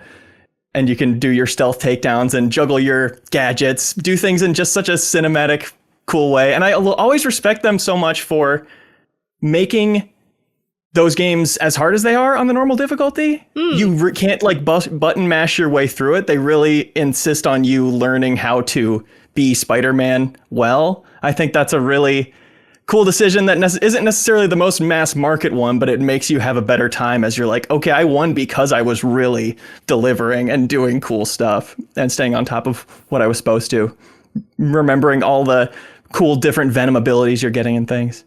Do you think that you find them more difficult because you're famously anti-dodge and Spider-Man is a classic dodger? And I refuse to? Yeah, probably. I do love how his spider sense is his counterattack thing. You know, you press the button when you're getting spider sense, and in cutscenes, it's the exact same thing above his head, which is how it's, of course, always been in these games. But that's just such a fun Spider-Man cartoony thing to have be in cutscenes. I love that kind of thing. That's how they communicate that information. Yeah, I love when UI is like built into a cutscene. I'm always into that. Yeah, that always hits. These are like my go-to platinum games. Like I've platinumed all of the Spider-Man games on the PlayStation. They're such good games for that. Just listen to a podcast, run around New York. It's also a game that, like, these games are the ones I bring up to show off my PlayStation to people who aren't into games. Still, like, I still sometimes go, let me boot up the first Spider, not even necessarily the newest one, but just like, let's swing around New York. Look how sick this looks. And then, you know, like my godfather who hasn't played games in 10 years, like, holy crap, this looks insane. It still does that very well. Yeah, and I love the winter setting. Like New York covered in snow in this game looks so cool. Mm-hmm. I'm a big fan of also it being a spin-off thing. I think that is part of why I wanted to do it, was like this, I can get through this and it'll be done before I'm tired of it. It'll match my short attention span. So I really like it for that. And coming off of it, I'm less like I want to play Spider-Man 2 again and more like I want to play Uncharted Lost Legacy. Like I want to play a prestige style thing that's Lost Legacy rocks. I love Lost Legacy. I bet I will. Good skill tree too in these games. Everything, like all the stuff you unlock is so fun. I will say I'm struggling to remember the plot of this though, which is, even though I remembered that I loved it. Yeah, I can't remember what happened. I remember the end, but I don't remember. Yeah, I think it's someone who's close to Spider-Man is actually a bad guy, and Spider-Man has to wrestle with his emotions about that. I think that's what right. There's something a like that. red-haired woman. Definitely does not describe every plot of the Sony Spider-Man or the Insomniac Spider-Man games and every movie. And also Spider-Man. Yeah. When that turn happens, it's like, okay, I guess this is the only way this could have gone. But I still was a little caught off guard by like who it was. And I thought the character dynamics were interesting. And plus you get the Prowler in there. Man. Like it always works for me. Like I just enjoy it. Like it's like, God, I'm sorry, Spider-Man. That's your uncle, man. I'm so sorry. That sucks. I wish they would stop too. Yeah, you do kind of get the classic superhero villain of like, oh, they make sense and their motives are totally understandable and absolutely we should even be teaming up with them, but then they just keep going too and now crazy. I'm gonna kill everyone. Yeah, yeah, but in a thing that's not like overlong, it's just a tight, cool story where the emotional bits were moving me a bit, and the set pieces, of course, they always deliver on the set pieces. Insomniac, so. I super enjoyed it. I blew through it really quick. 12 hours to nearly 100%. They kind of give you the sound samples towards the end of like, go find all the sound samples after I'd already 100%ed everything else. And I said, I don't think I'm don't worry, Leo. When you find them, you will make the most trash beat of all time. It's crazy how bad the beat you make with those samples is. Almost worth finding all of them because of that.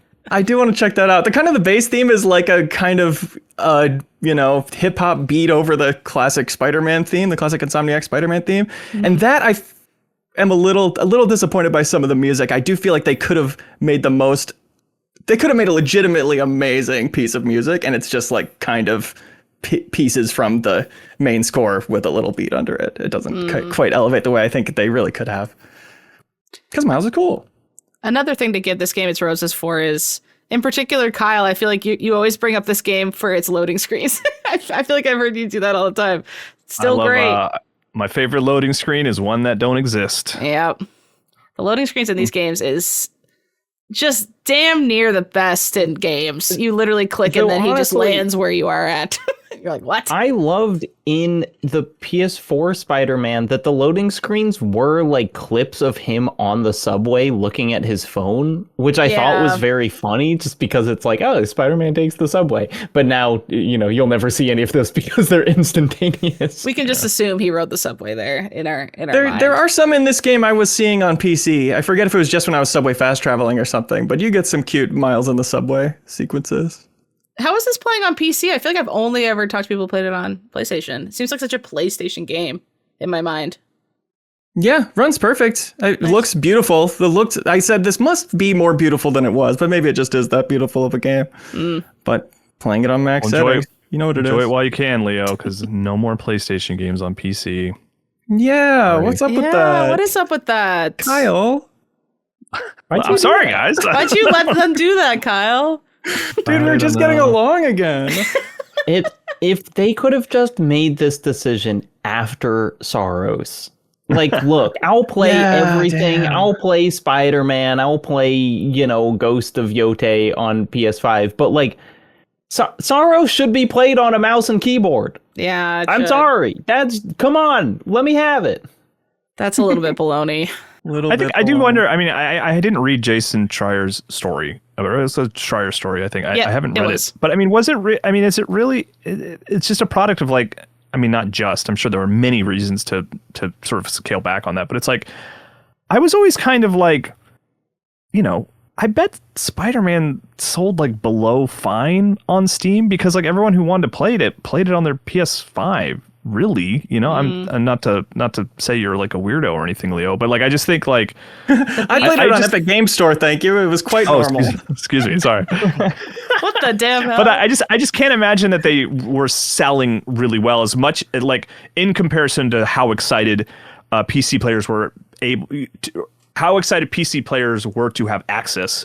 Have the option to play those games. You know what I mean? Like Blue Sky Blueprints just released on Switch too. And I'm like, that's great. I'm very excited about it. That's a great place for Blueprints to exist, but it's like, I'm not going to buy it and play it again there, I know a lot of people. And I wonder if that's what was going on with these PlayStation games. I think Death Stranding probably sold quite well on PC, but that is kind of not that's Sony working with Kojima Productions, which isn't like a first party studio or whatever. I definitely know. I mean, it's like anecdotally, I have known people who have said with Sony first party games, can't wait till that comes out on PC. And maybe it does hurt their reputation that we all know that 6 months from now, the game will be out on PC.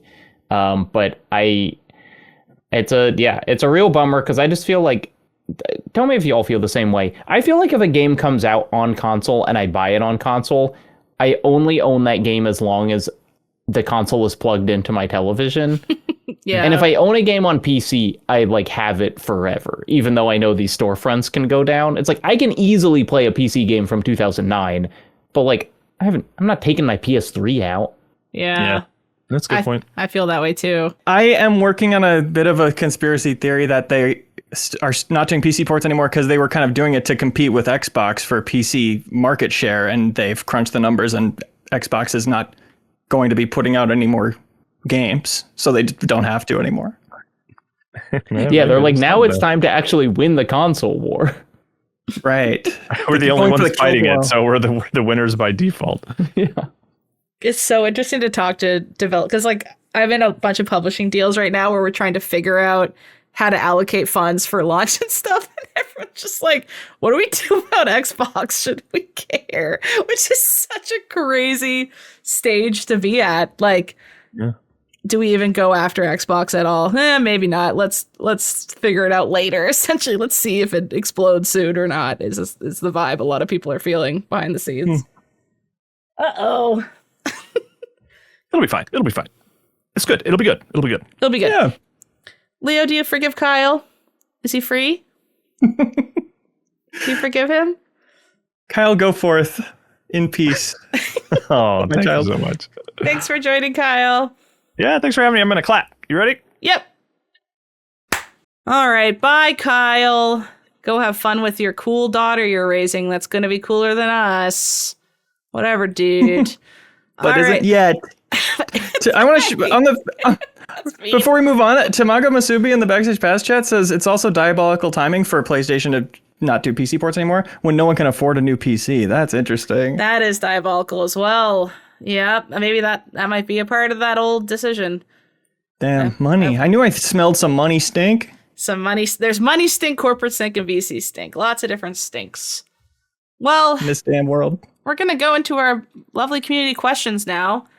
But do you guys know how this whole thing operates? Sorry, Ben you guys. won't tell us. Sorry, you guys. I have What's to the ask. secret? Secret is Patreon. This like dope website where they make a little page for us and then our community can go on and subscribe to certain tiers to get more and more content depending on how much they want to give. Patreon.com/MinnMax with 2 N's. For example, if you go to the $5 tier, you get the deepest dive, the audio version of the deepest dive, which is so great if you're like so fit and fast and you go for runs and you're like, I want to listen to this, but I just want to be on the run. I want to be freaking out. I don't want to look at their stupid faces. You can get the audio version there. And then also, we just recorded the latest PP Bang, and Sarah's Loaded Gun is literally a 45-minute Pokemon sub-episode. We talk about Pokemon for 45 minutes before we even start the podcast. So if you join even soon, you get like essentially an additional Pokemon, a new Pokemon podcast next week. So go check that out. But even if you subscribe at the $2 tier, you get access to our Discord, which is really nice. Our Discord's very cute and nice. I like our Discord. And you can submit comments for the deepest dive at the $2 tier. You can. And, you know, if you support on Patreon, you also can submit community questions where each and every week, I Am 8-Bit gives us this freaking prize to give out to the best community questions. So we're going to read out a bunch of them, discuss them over, and pick the best one. This week, the winner is going to be winning. Let me see here. True. The what? The crew? Wow. True. The winner will be winning, I'm saying. Oh, I thought they were talking about that. They have the crew soundtrack. I was like, I don't think Yeah, so. they're publishing the Ubisoft racing game soundtrack. Well, that's why I was like, that's not in my notes. What's he talking about? The Battletoads vinyl soundtrack reissue is the Good guess, prize, though. Leo. Not the crew. It's just tires screeching on a vinyl record. Sound effects cartridge. And not only do we get supported from our lovely community on Patreon, we also get supported by probably our most dedicated and loyal supporter, I Am 8-Bit, who makes super, super cool physical items. They do a ton of vinyl presses, a ton of physical game releases. We love them. We would love if you love them too and support them. We have a fun plug this week for I Am 8-Bit. I recently just bought this is even the plug. They did a Fiona and Cake vinyl press, a bunch of Rebecca Sugar stuff, a zine, a Rebecca Sugar zine, a Rebecca Sugar poster, and I bought all that stuff the other day just because I wanted it, because I love I Am 8 that much. But they want you to know about a separate thing that they're doing right now, which is the Persona 5 Tactica LP that they're releasing from the Atlas Sound team.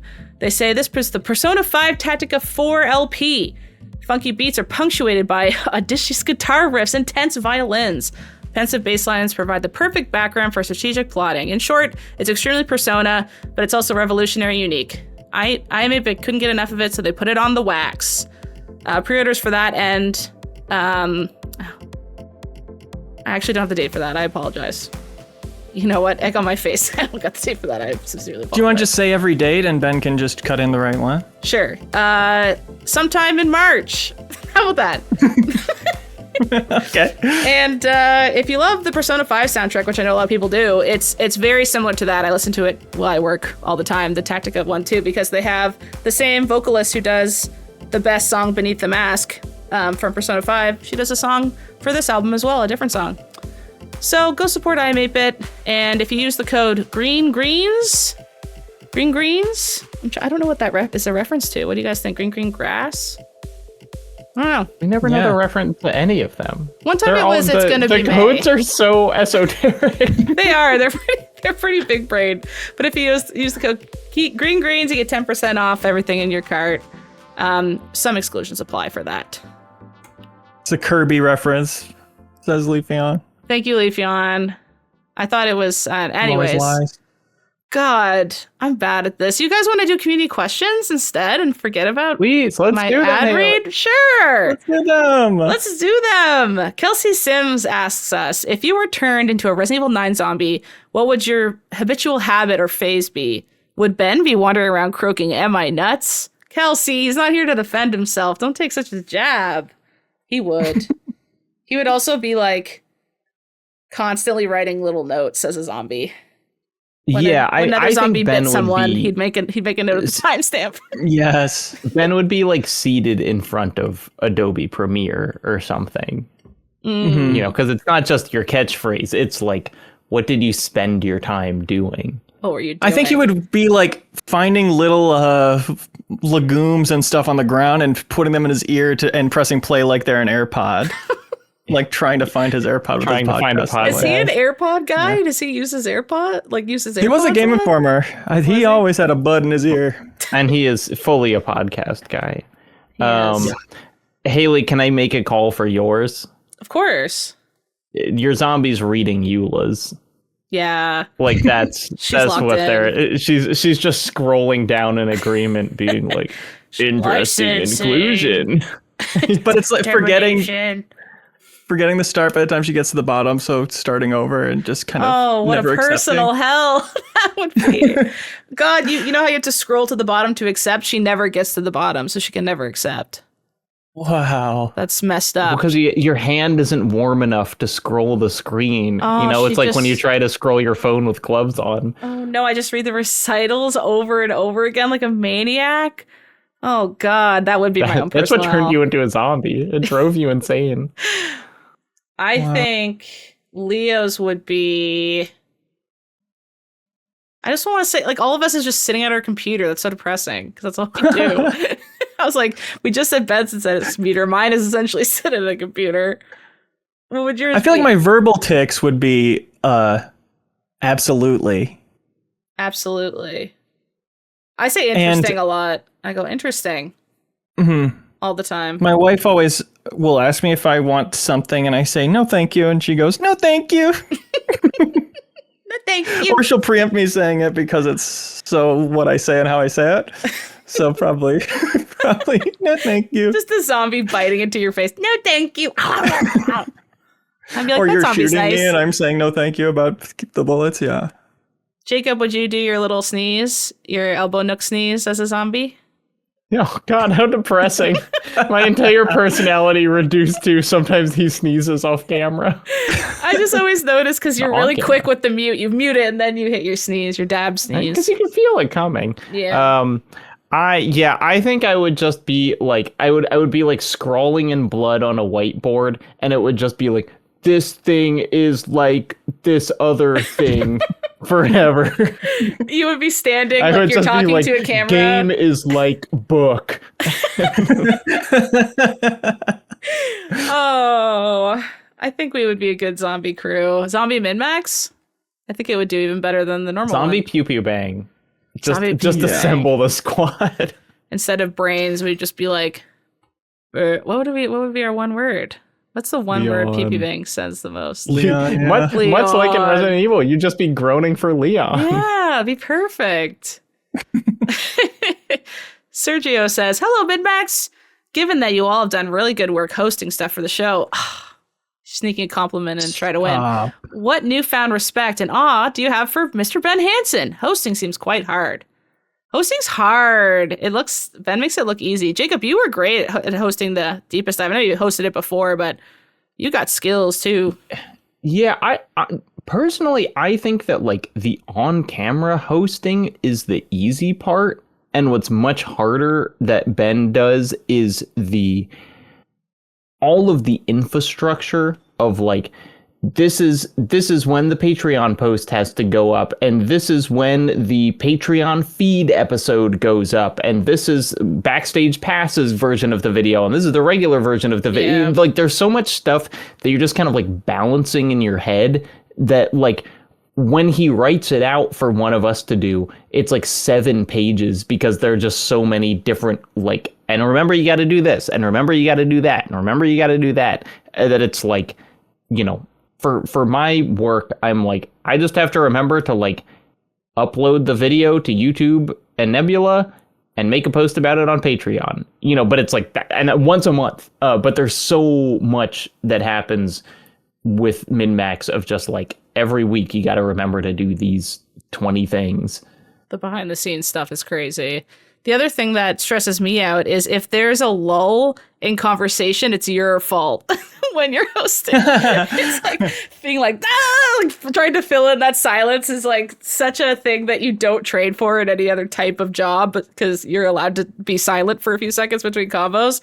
But knowing when to jump in because the person is putting in purposeful signs because they're done talking versus they're taking it just a pause before they go to their next point. Sometimes I'd be fumbling the bag. Like Jacob, you'd be like, yeah, and that's why I think this game is okay. And I'll be like, okay. And then you're like, and also the other thing, I'm like, fuck, damn it. And I like messed it up. I'm not done with my 10-minute monologue, Haley. Yeah. Or, you know, space that you think somebody else is going to fill it. No one does. And it lasts about 2 seconds too long. And you're like, oh, I feel the dead air. Okay, I'll jump in now. Like trying to find a balance between when to hop in for those in between things Ben's very good at. And as I've started to host more, and now I watch and listen to the MinnMax show in a different way. It's like I'm trying to be like, what does he do when that happens? And now I'm like, only stare at Ben's square, and I'm like, what's he gonna do? Because there'll be like a dead second. I'm like, oh, and I'll go to like the play-by-play. And he like handles it perfectly, of course, and moves on. And I'm like, oh, that's a good one. Write a little note. That's something that you a good hoster will make it so you don't notice that. But while you're hosting, that's like all I think about. There's also just the kind of like when coming up with what the podcast is. Sometimes it's like we've all been playing 3 big games and that's, you know, that's easy. But like Ben will frequently pull a like, should we just talk about like the best video game music of all, or like the best video game turnarounds, you know, whatever. And every time he does that, I'm kind of like, why are we doing that? Why are we just talking about the games? But then like you realize in the meetings, like, oh, you need someone to be like, here's the big idea for this episode, because sometimes it's just like, I don't know, we got 4 games and we're kind of like cool on all of them. And then the discussion just is not nearly as lively on that podcast as on other ones. Yeah, having to judge whether people even like the games going into it. So it's not going to feel like just a Debbie Downer episode of, wow, we hate everything that's been released lately. That's a mental load I didn't even think of, because I feel like every time I've hosted, it's been like games that people are at least somewhat warm on. So you don't have to just be like, let's line up 5 games and snipe them one in a row and move on. What a bummer show that would be. Well, but yeah. Case in point, the Pipistrello episode. With my jeweled crown episode. Yes. My perfect little episode. With the Santa segment, yes. No, yeah, he pictures the headline going in of like, what will this episode be like to click on? In a way that's very helpful and prudent. Mm-hmm. From my perspective, definitely it's the doing all the behind the scenes stuff while hosting, and you're not feeling like he's doing all the behind the scenes stuff, like the live production and things. When I was doing stuff during his paternity leave, I was like, I could host the podcast or could produce it, but I cannot do both at once. And my skills are better put to producing right now here. But I knew, I was like, I don't want to, I would be too stressed out taking both of those things on at the same time, because I'm not Haley. I'm crumbling inside. Mike H asks another question. They say, this is one of my fiance's favorite questions. You just said that to show off you have a fiance, Mike. Yeah, brag. Brag. You love your fiance. What movies or other pieces of media would have been better if they ended just a little bit earlier? Mike suggests the Tim Burton Planet of the Apes as their suggestion. That's interesting, because the ending of that is the only thing that I remember. And that people like, I thought. That's why I was a little confused. Oh, this is talking about within the thing. I kind of read this question incorrectly as like, which series? You know, so I was thinking like, the best time for Star Wars to have ended would have been after the first 3 movies. And then the second best time would have been after the next 3 movies. But like within one movie, when it should have ended, or other piece of media, I think is interesting. Did you have a thought in mind just for the franchise one, though, just to get it out there? I mean, I was thinking about Star Wars. Obviously, like Indiana Jones is kind of another one. It's just like whenever the people start getting old, it's like I don't want to. I want these people to be young forever in my brain. Mm-hmm. Mm-hmm. But within one thing is I feel like I watched something that had like 12 endings recently, and I was like, oh my gosh, get on with it. It was like something where it was like I felt like I was watching Return of the King, but also it hadn't earned the Return of the King 12 endings, and so it was just like, why do we keep going through all of these? Let me look at my letterbox while you guys talk. Yeah, mine is some of the Supermassive games, like the Until Dawn spinoff, the Dark Anthology Pictures one. A lot of those could have ended quicker because a lot of the ending twists were BS.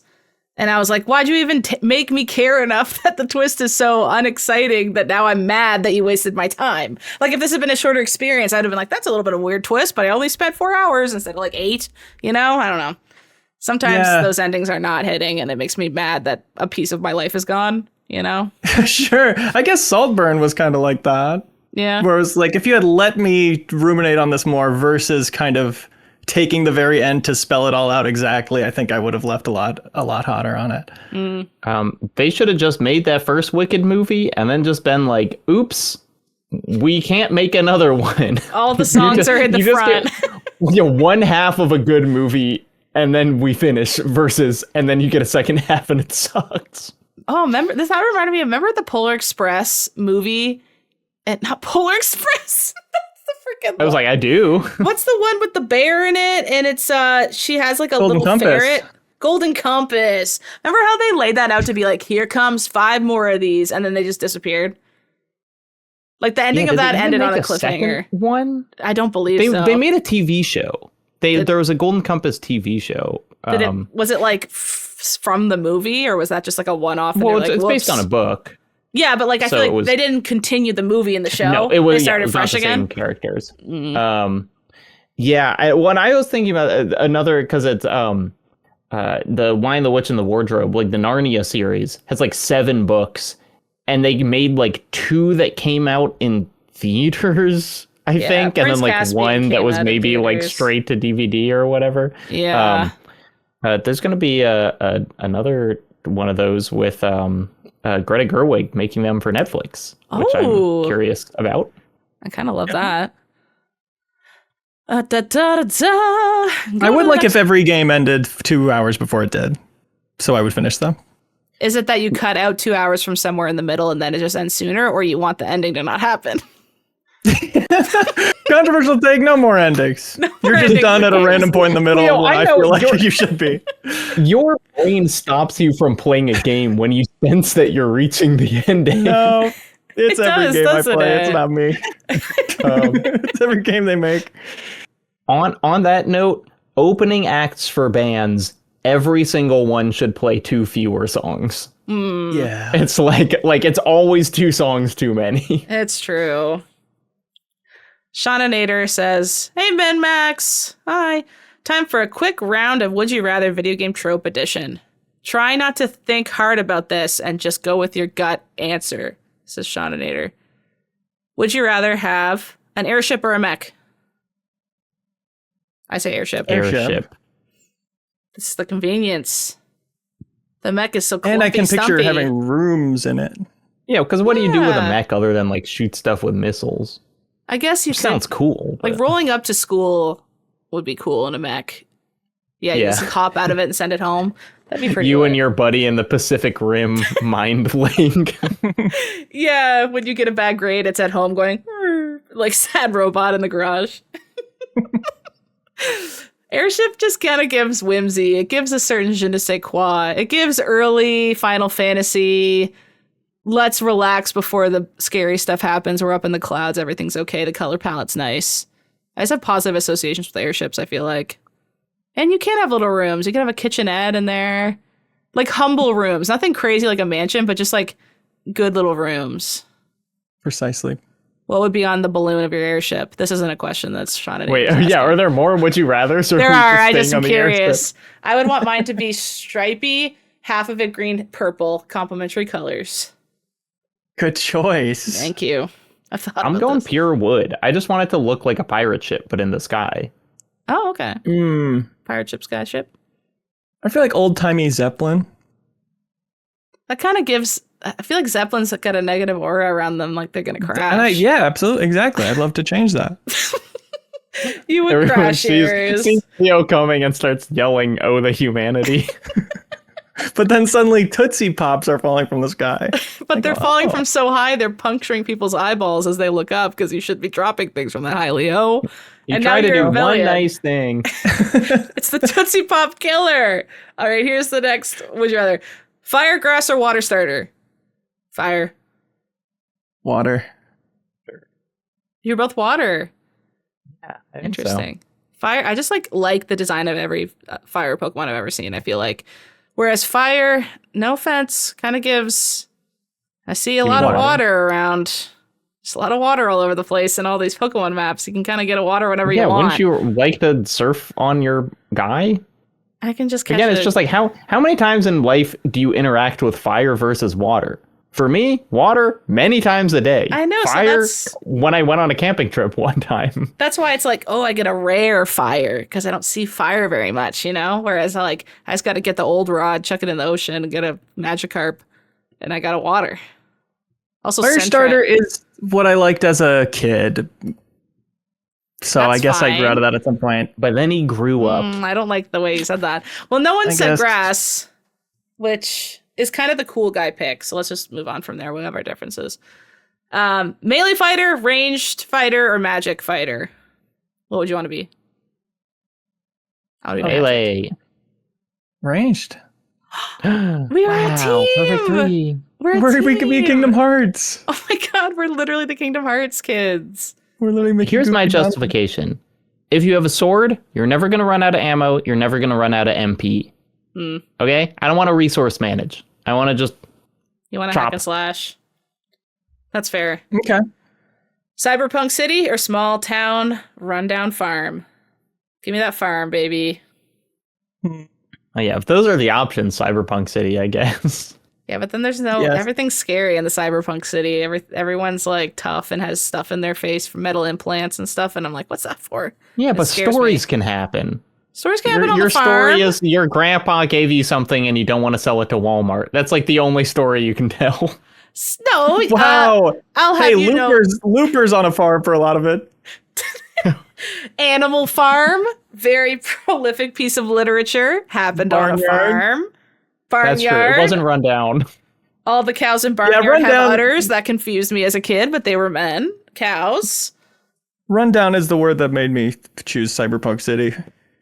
Oh, Sean, you should have said rundown. What about Cyberpunk City versus farm? I'm making an editorial change. I still think farm has better vibes. Farm's a lot of manual labor still. Maybe I was lying. If it's like, what would I rather live on? Yeah, I'm going to pick a farm. But like, what do I want in a video game? No, it's be in. Be in.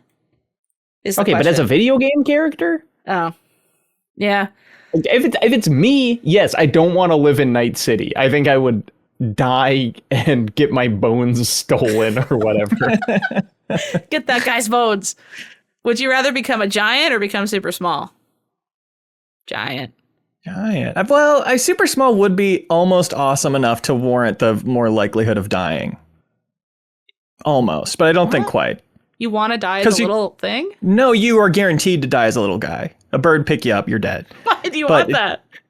Well, it's be cool to walk around on stuff and it's big when it's normally regular. Yeah. Do I have to spell all this out? Although, again, if this is in the real world, I think I could get small and keep it a secret. If I get big, I am getting captured by the government day one. Yeah. When I fall asleep, sometimes I picture I have superhero powers and then I'm like announcing it to the world. And sometimes it goes, the government is trying to capture me. And sometimes I go the other way. The government is chill about it. And I do fear that the government you were going to capture the government. The government's chill, and I'm going to capture all of them and put them in a rundown farm. And I think I want to be giant, super small. It gives like, pick me up, help me. Ooh. Like, no, I want to do my own thing. I don't want to be a little guy on a leaf and just look at a leaf. What are you going to do, Leo? You're going to look at a McDonald's cup and be like, it's so big. I said almost. So you pick giant. What if you could? I think I still go giant. Okay. What if you could like pretend your cat was like a giant bed? Take a big nap cat would on eat it. you. Your cat would eat You you. could ride it around like Stuart Little, who maybe can or can't. The cat can't speak to humans. As we know from Leo's video. We've never figured it out. We never figured it out. I've seen my cats with mice, and they kind of just bat them around. Your cats are So I guess they don't want They would that know either. me. Yeah, I think so.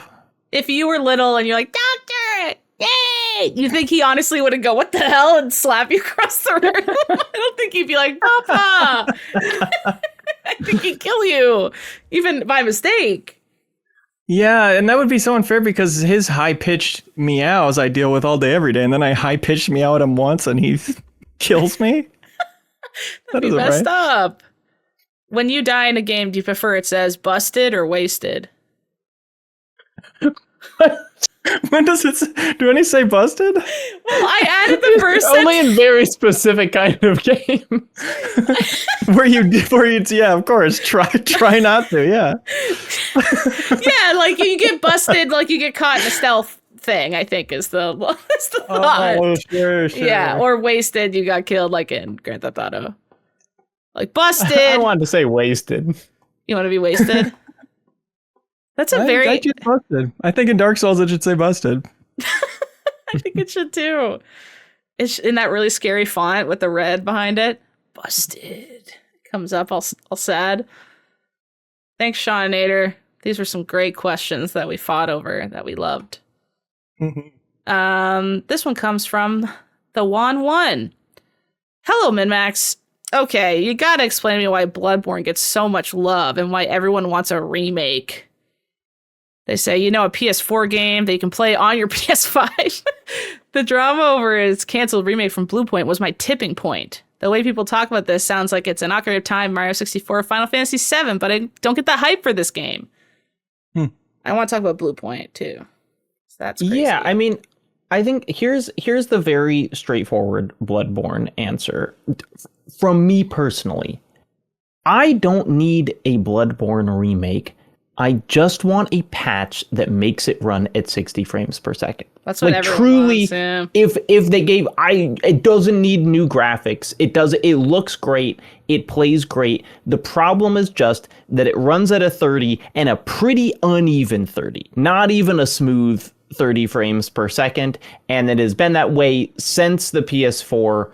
The PS5 could have buttery smooth 60, 90 frames a second. It could have instantaneous loading screens. These things would just make the game easier to play, and they're very within reach, and that hasn't happened. And so the Bloodborne remake thing, I mean, people would like it. It's arguably FromSoft's best game.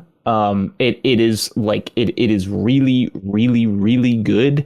But I think, most of the clamor is just like, it never quite feels like it has reached the heights that it deserves to. And even more than the Dark Souls games, Bloodborne is a game that would really benefit from 60 frames per second because it's a very fast game. It's way faster than Dark Souls. And so the frame rate is actually kind of an impediment.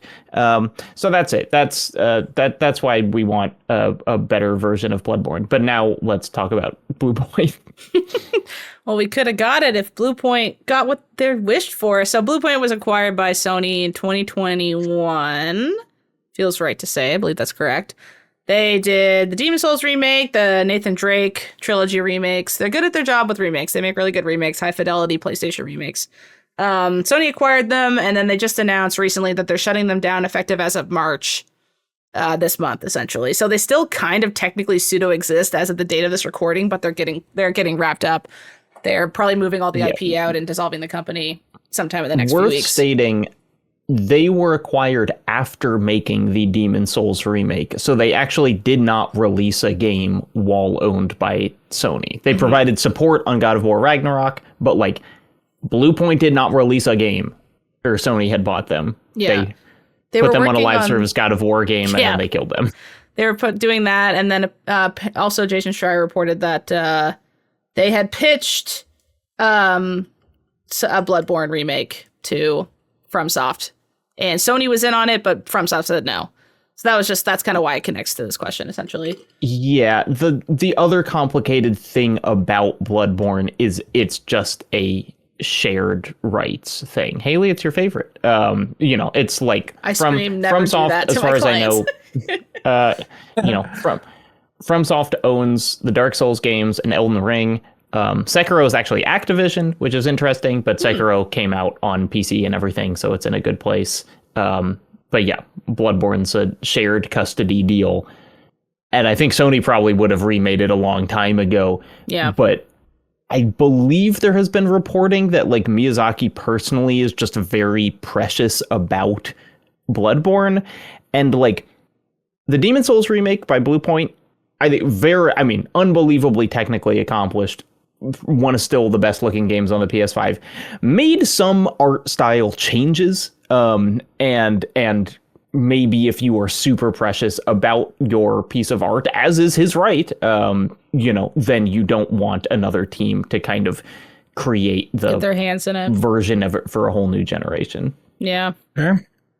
So you think it's Bluepoint's fault that they're shut down?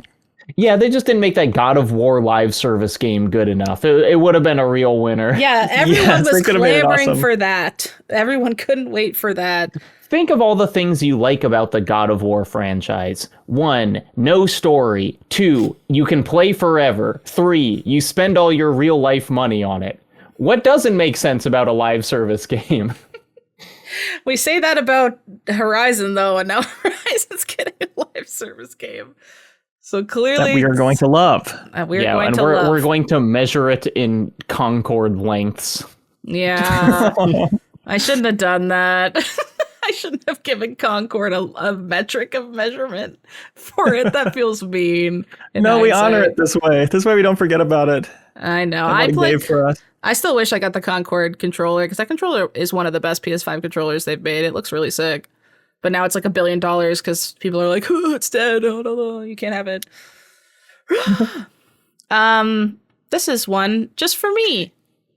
Thanks, Seth. Quick one for Haley. How's the Cyberpunk playthrough?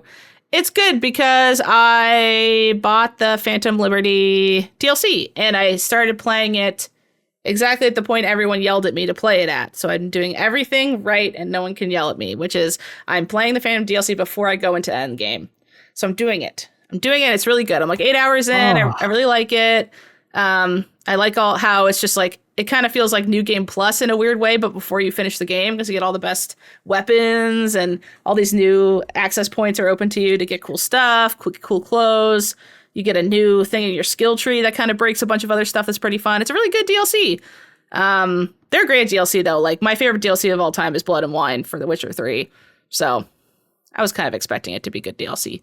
But I'm going to beat that and then go into the final end game. I'm dating River, and that game's crazy because it literally, like, you date them. Like, they text you every few minutes, like, hey, babe, have a great day. And I, like, text back. I'm like, what the hell? Like, it's, like, actually giving you a boyfriend in the game.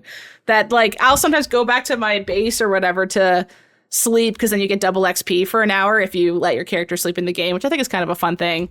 And he'll just show up to my pad, and I'm like, oh, okay. Like, it's like weirdly integrated to a very high degree. At one point, I was in the middle of a mission. I was escorting the damn president off a burning ship. And then my phone texted and was like, would you like to send your partner some flowers or a Gundam? And I got to choose between the two options. So I sent him a Gundam. I was like texting on my phone. Yeah. It was like, do you want to send him a silver one, a red one, or a gold one? I was like, silver, I guess. And it was like, this will be sent to your partner. $200 have been taken from your bank. And then I went back to like shooting enemies while the president ducked behind an airplane cushion or something. I was like, what is this game? It's so interesting. And what if you had been on a rundown farm instead? Who would show up at your door? You were smiling my whole anecdote, and you were just waiting to say that, weren't you? You had a big smile on your face. I'm like, he loves my anecdote. He loves my little game anecdote. You're just no, I'm just gonna roast her ass right at the No, end. I was actually only thought of that at the end, and I was trying to find a way to yell at you, even though you had become immune to being yelled at. I'm immune. All right, our final question of the week. Travis and Fargo says, which cohort do you want a Freaky Friday with? Jamie Lynn This is a great Curtis. question. It's a great question. Well, of course, I think- referring to the mind swapping and Freaky Fridaying not being a euphemism. Yes, of course. I don't think anyone ever viewed Freaky Friday as a euphemism. Not a ritual in anyone else's house. Okay.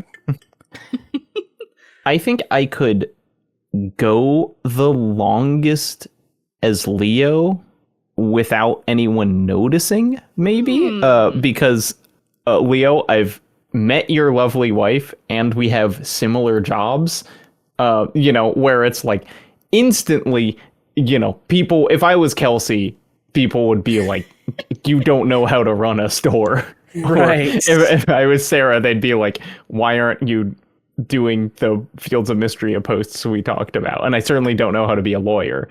You can fake it. Yeah, but like, I'm trying to think. I mean, it'd be fun to be Kelsey just because it would be like a little trip to Seattle. That's what I kind of want Kelsey. I want to go to my Pink Gorilla stores and feel like a boss. That'd be fun. And you don't have to know what you're doing. You just start bossing people around. Just say you have a headache that day and you're going to be taking a step back and you're just going to be poking your head in the store to check on everything and then just have fun. Smart. And then I would open all her TCG stuff for Pokemon product. Yes, I would open it. You're like, those were our investments. That's what we were supposed to live off of. Kelsey's not a Pokebester. She would never do that. I would choose Kelsey. And it'd be fun to just be so small. Just be short. Be interesting to try to be short for a little bit. And then she could be tall. She could switch to 5'10" Haley and figure out what it's like to be tall. Okay. So opposed to being tiny, but now all of a sudden it's interesting to be small. Not so tiny. I look at a leaf like it's a Monet painting or something. You've never been Kelsey. Shorter. Maybe that's what she's doing. Yeah. Maybe. That's true. Maybe she can climb around in the walls. Go get in the little mouthful and climb around. She's Ant-Man. Yeah. Kelsey Lewin is Ant-Man. I think I would do Ben and give us all raises. You're welcome. Yay, Ben! And I think the emotional arc that we then come back together and swap once we've been through is because he has young kids, and I'm at that point in my life where it's like, do we have kids? Don't we? It's like I'd have some kind of transformative experience with. Oh, you're thinking about like how good your movie would be. I'm just like, what can I get out of it for? Well, if there's no emotional arc, you won't ever be freed. That's true. That's the only way the magic swaps back. Yeah. Leo, do you think, because usually it's like in Freaky Friday, both Jamie Lynn Curtis and Lindsay Lohan realized that the other people's life is like harder than they realized, and so they come to a mutual understanding. Do you think Ben would switch to you and be like, oh my God, this is so easy? Yes. I don't have to run a podcast. I don't have 2 children. Absolutely. And then when I switched to Ben, he would seem to all but disappear from the world. I think about, classic, it's like Freaky Friday is one thing, but as we all know, in Animorphs, when they changed into an animal, they would actually retain kind of the animal's brain in a way. So like when they turned into ants, they had like ant instincts that they were fighting against. So it's like, I think it'd be interesting of like, if someone Freaky Friday'd into me, would they get all my neuroses? Or would my body just be like a shell that they see the world through? Yeah, I wonder that too. Like what trait? I feel like it would just be straight up your brain. Your brain goes into somebody else's, theirs goes into yours. Just no surgery happens, and then they switch into me, and they're like, "You need to stretch. your body's not supposed to feel like this." Yeah, making strange sounds. That's how we realize one of us has a chronic pain. The other one is like, "Are you okay? I feel awful. You shouldn't feel this way." What do we think for question of the week? We had, how's my Cyberpunk playthrough going? That was just for me, though. The one talking about Bloodborne. Why does everybody like it? Kelsey Sims asked about what would you say / do as a Resident Evil 9 zombie. Sean Nader with our little this or that game. Our respect for Ben Hansen question. I like zombie. I think that really, it made us kind of ask questions about ourselves. I like the Freaky Friday one, too, to be honest. But I'm happy to go zombie. It's a great one. I'll go zombie Haley, as well. Break the tie. I'll go zombie. Kelsey Sims, you win the award this week, which is the Battletoad soundtrack, not the Cruise soundtrack like Leo thought. Like maybe next time. Maybe next time. The Battletoads final will go right to your door. All right, now it's time for something we like to call, looks for the audio on my computer, get a load of this.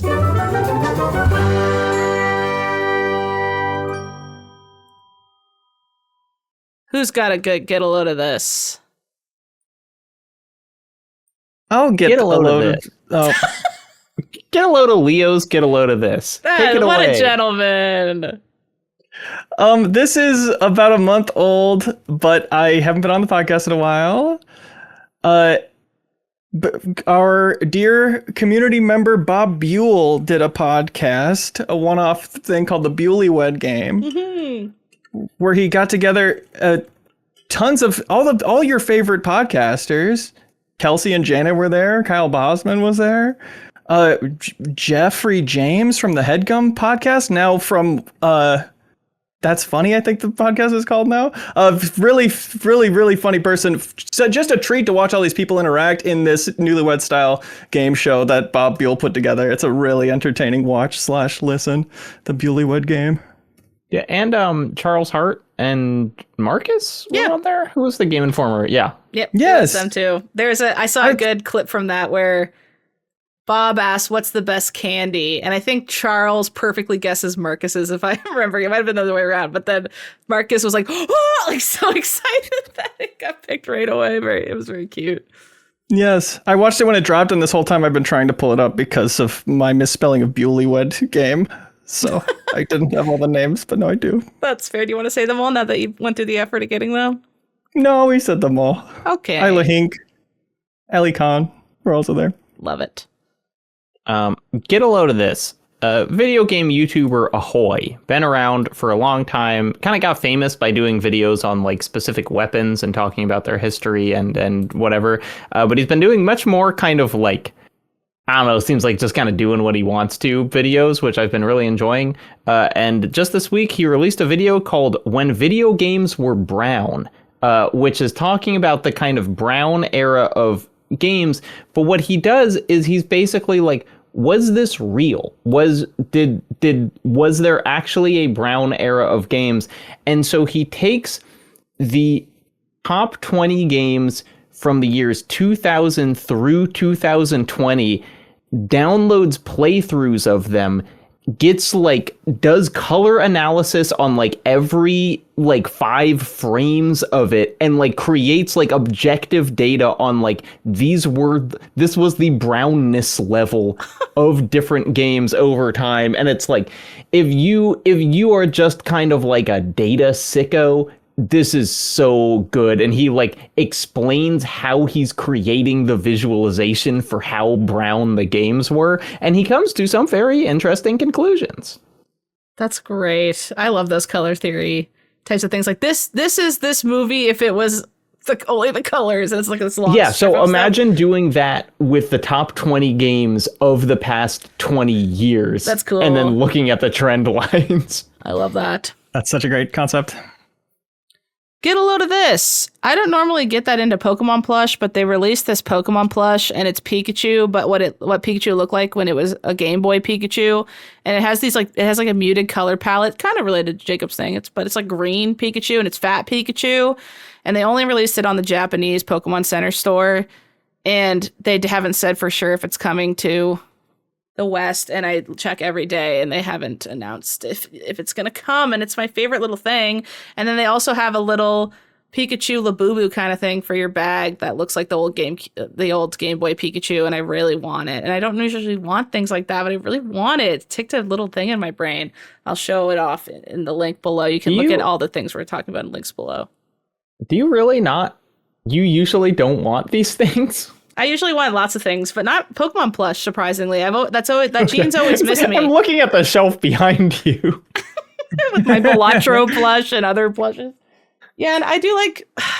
Plush is one that's very rare for me to like it. I obviously got the Balatro one because that's my client.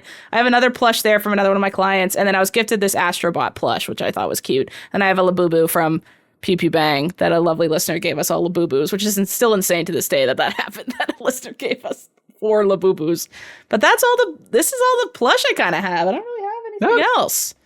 I thought if you turned your camera, there might be like 6 more shelves also full of plushes. I have this. This is kind of cute. My friend crochets, and she handmade me this Mario question block crochet. Wow. Isn't that cute? She handmade me that for my birthday. I just love this because my friend Sam made it for me, not necessarily because it's a plush. So I had got great explanations for all these. Thank you. Yeah, like my hands are up. I'm like, swear to God, I didn't buy this because I like it. I just don't have the plush gene. And it's the first time I saw a plush and I was like, gimme. And I thought that was worth talking about. And then we have one from our lovely community, Sprinter Star 7. If you go on our Discord, we have get a load of this channel where everyone posts everything in there. And it's kind of just like a nice little everything on the internet that's interesting all at once sort of thing.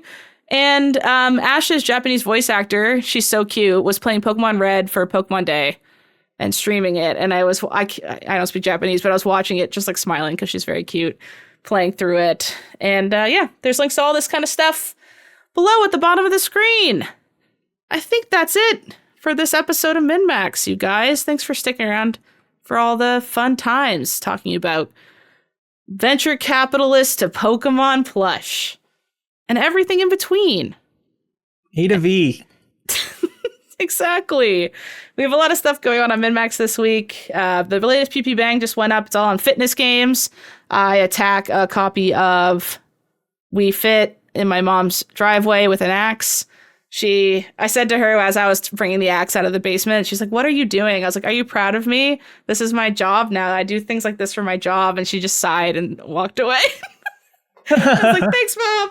And I asked her a sigh of pride. A sigh of pride. So that's a really fun episode. I normally hate making thumbnails, but you always give me something good and visual to hang it on, to make the theme of it, so I don't have to think about it too much. It's just automatically cool because of something you did. We recorded the next episode just last night, actually, and I don't know if you noticed in the little list of edit notes I sent you, Leo, is we all posed for pictures for the thumbnail at one point, and I marked it, because I literally switched the cameras around, and we were like with all our stuff, I almost spoiled what the episode's about, with our things that the episode's about, and we're like, pose, oh wait, Kelsey's turn, and she was like, with her thing, so that's just for you. Love that. And then the MinnHacks video went up, which is one of my favorite things that we do every year. Leo joined this time around. Kelsey and Ben are there as well. And our insane community every year creates video games as a group over the course of a month. And they're all super good. We play a ton of them and talk about them live. One of my favorite things we do every year, like one of my favorite MinnMax pieces of content ever to be a part of. So check that out. Such a talented community. There's one where it's a shooter where all 9 cohorts are playable and have their own weapons and passive abilities, like built around inside jokes about us. Insane. So cool. It really is crazy to be on that, and you feel so weirdly perceived, like in a complimentary way, but still weird. Just like, oh my God, there's people that are listening. That's crazy. Yeah, it's like it could be an insult, but it takes so much effort to call you out in this way that it's like purely loving. It's from a place of love at that point. Yeah. And then episode 1 of the Deepest Dive on Reanimal Requiem is also up. Jacob is our lovely host. You did a fantastic job pulling questions. You made it seem so natchy. We drooled over Leon for 2, almost 3 hours. It's me, Jacob, Sarah, and guest Blake Hester. Lovely Game Query boy from the past. Someone wrote close enough welcome back Game Query when we announced Blake was joining us. So that was nice. Oh, you're muted, Jacob. I couldn't hear whatever funny thing you just said. I bet it was good. Never stop sniping. Hell yeah. That's what I was hoping it was. Thank you for joining for this latest episode of MinnMax. Thank you for listening all the way to the end. You're special. We see you and we love you and you're really pretty. Be good. Have fun. Let's go. It'll be back to Ben not loving you next week, okay? Yeah, so get ready for that. Sorry, sis.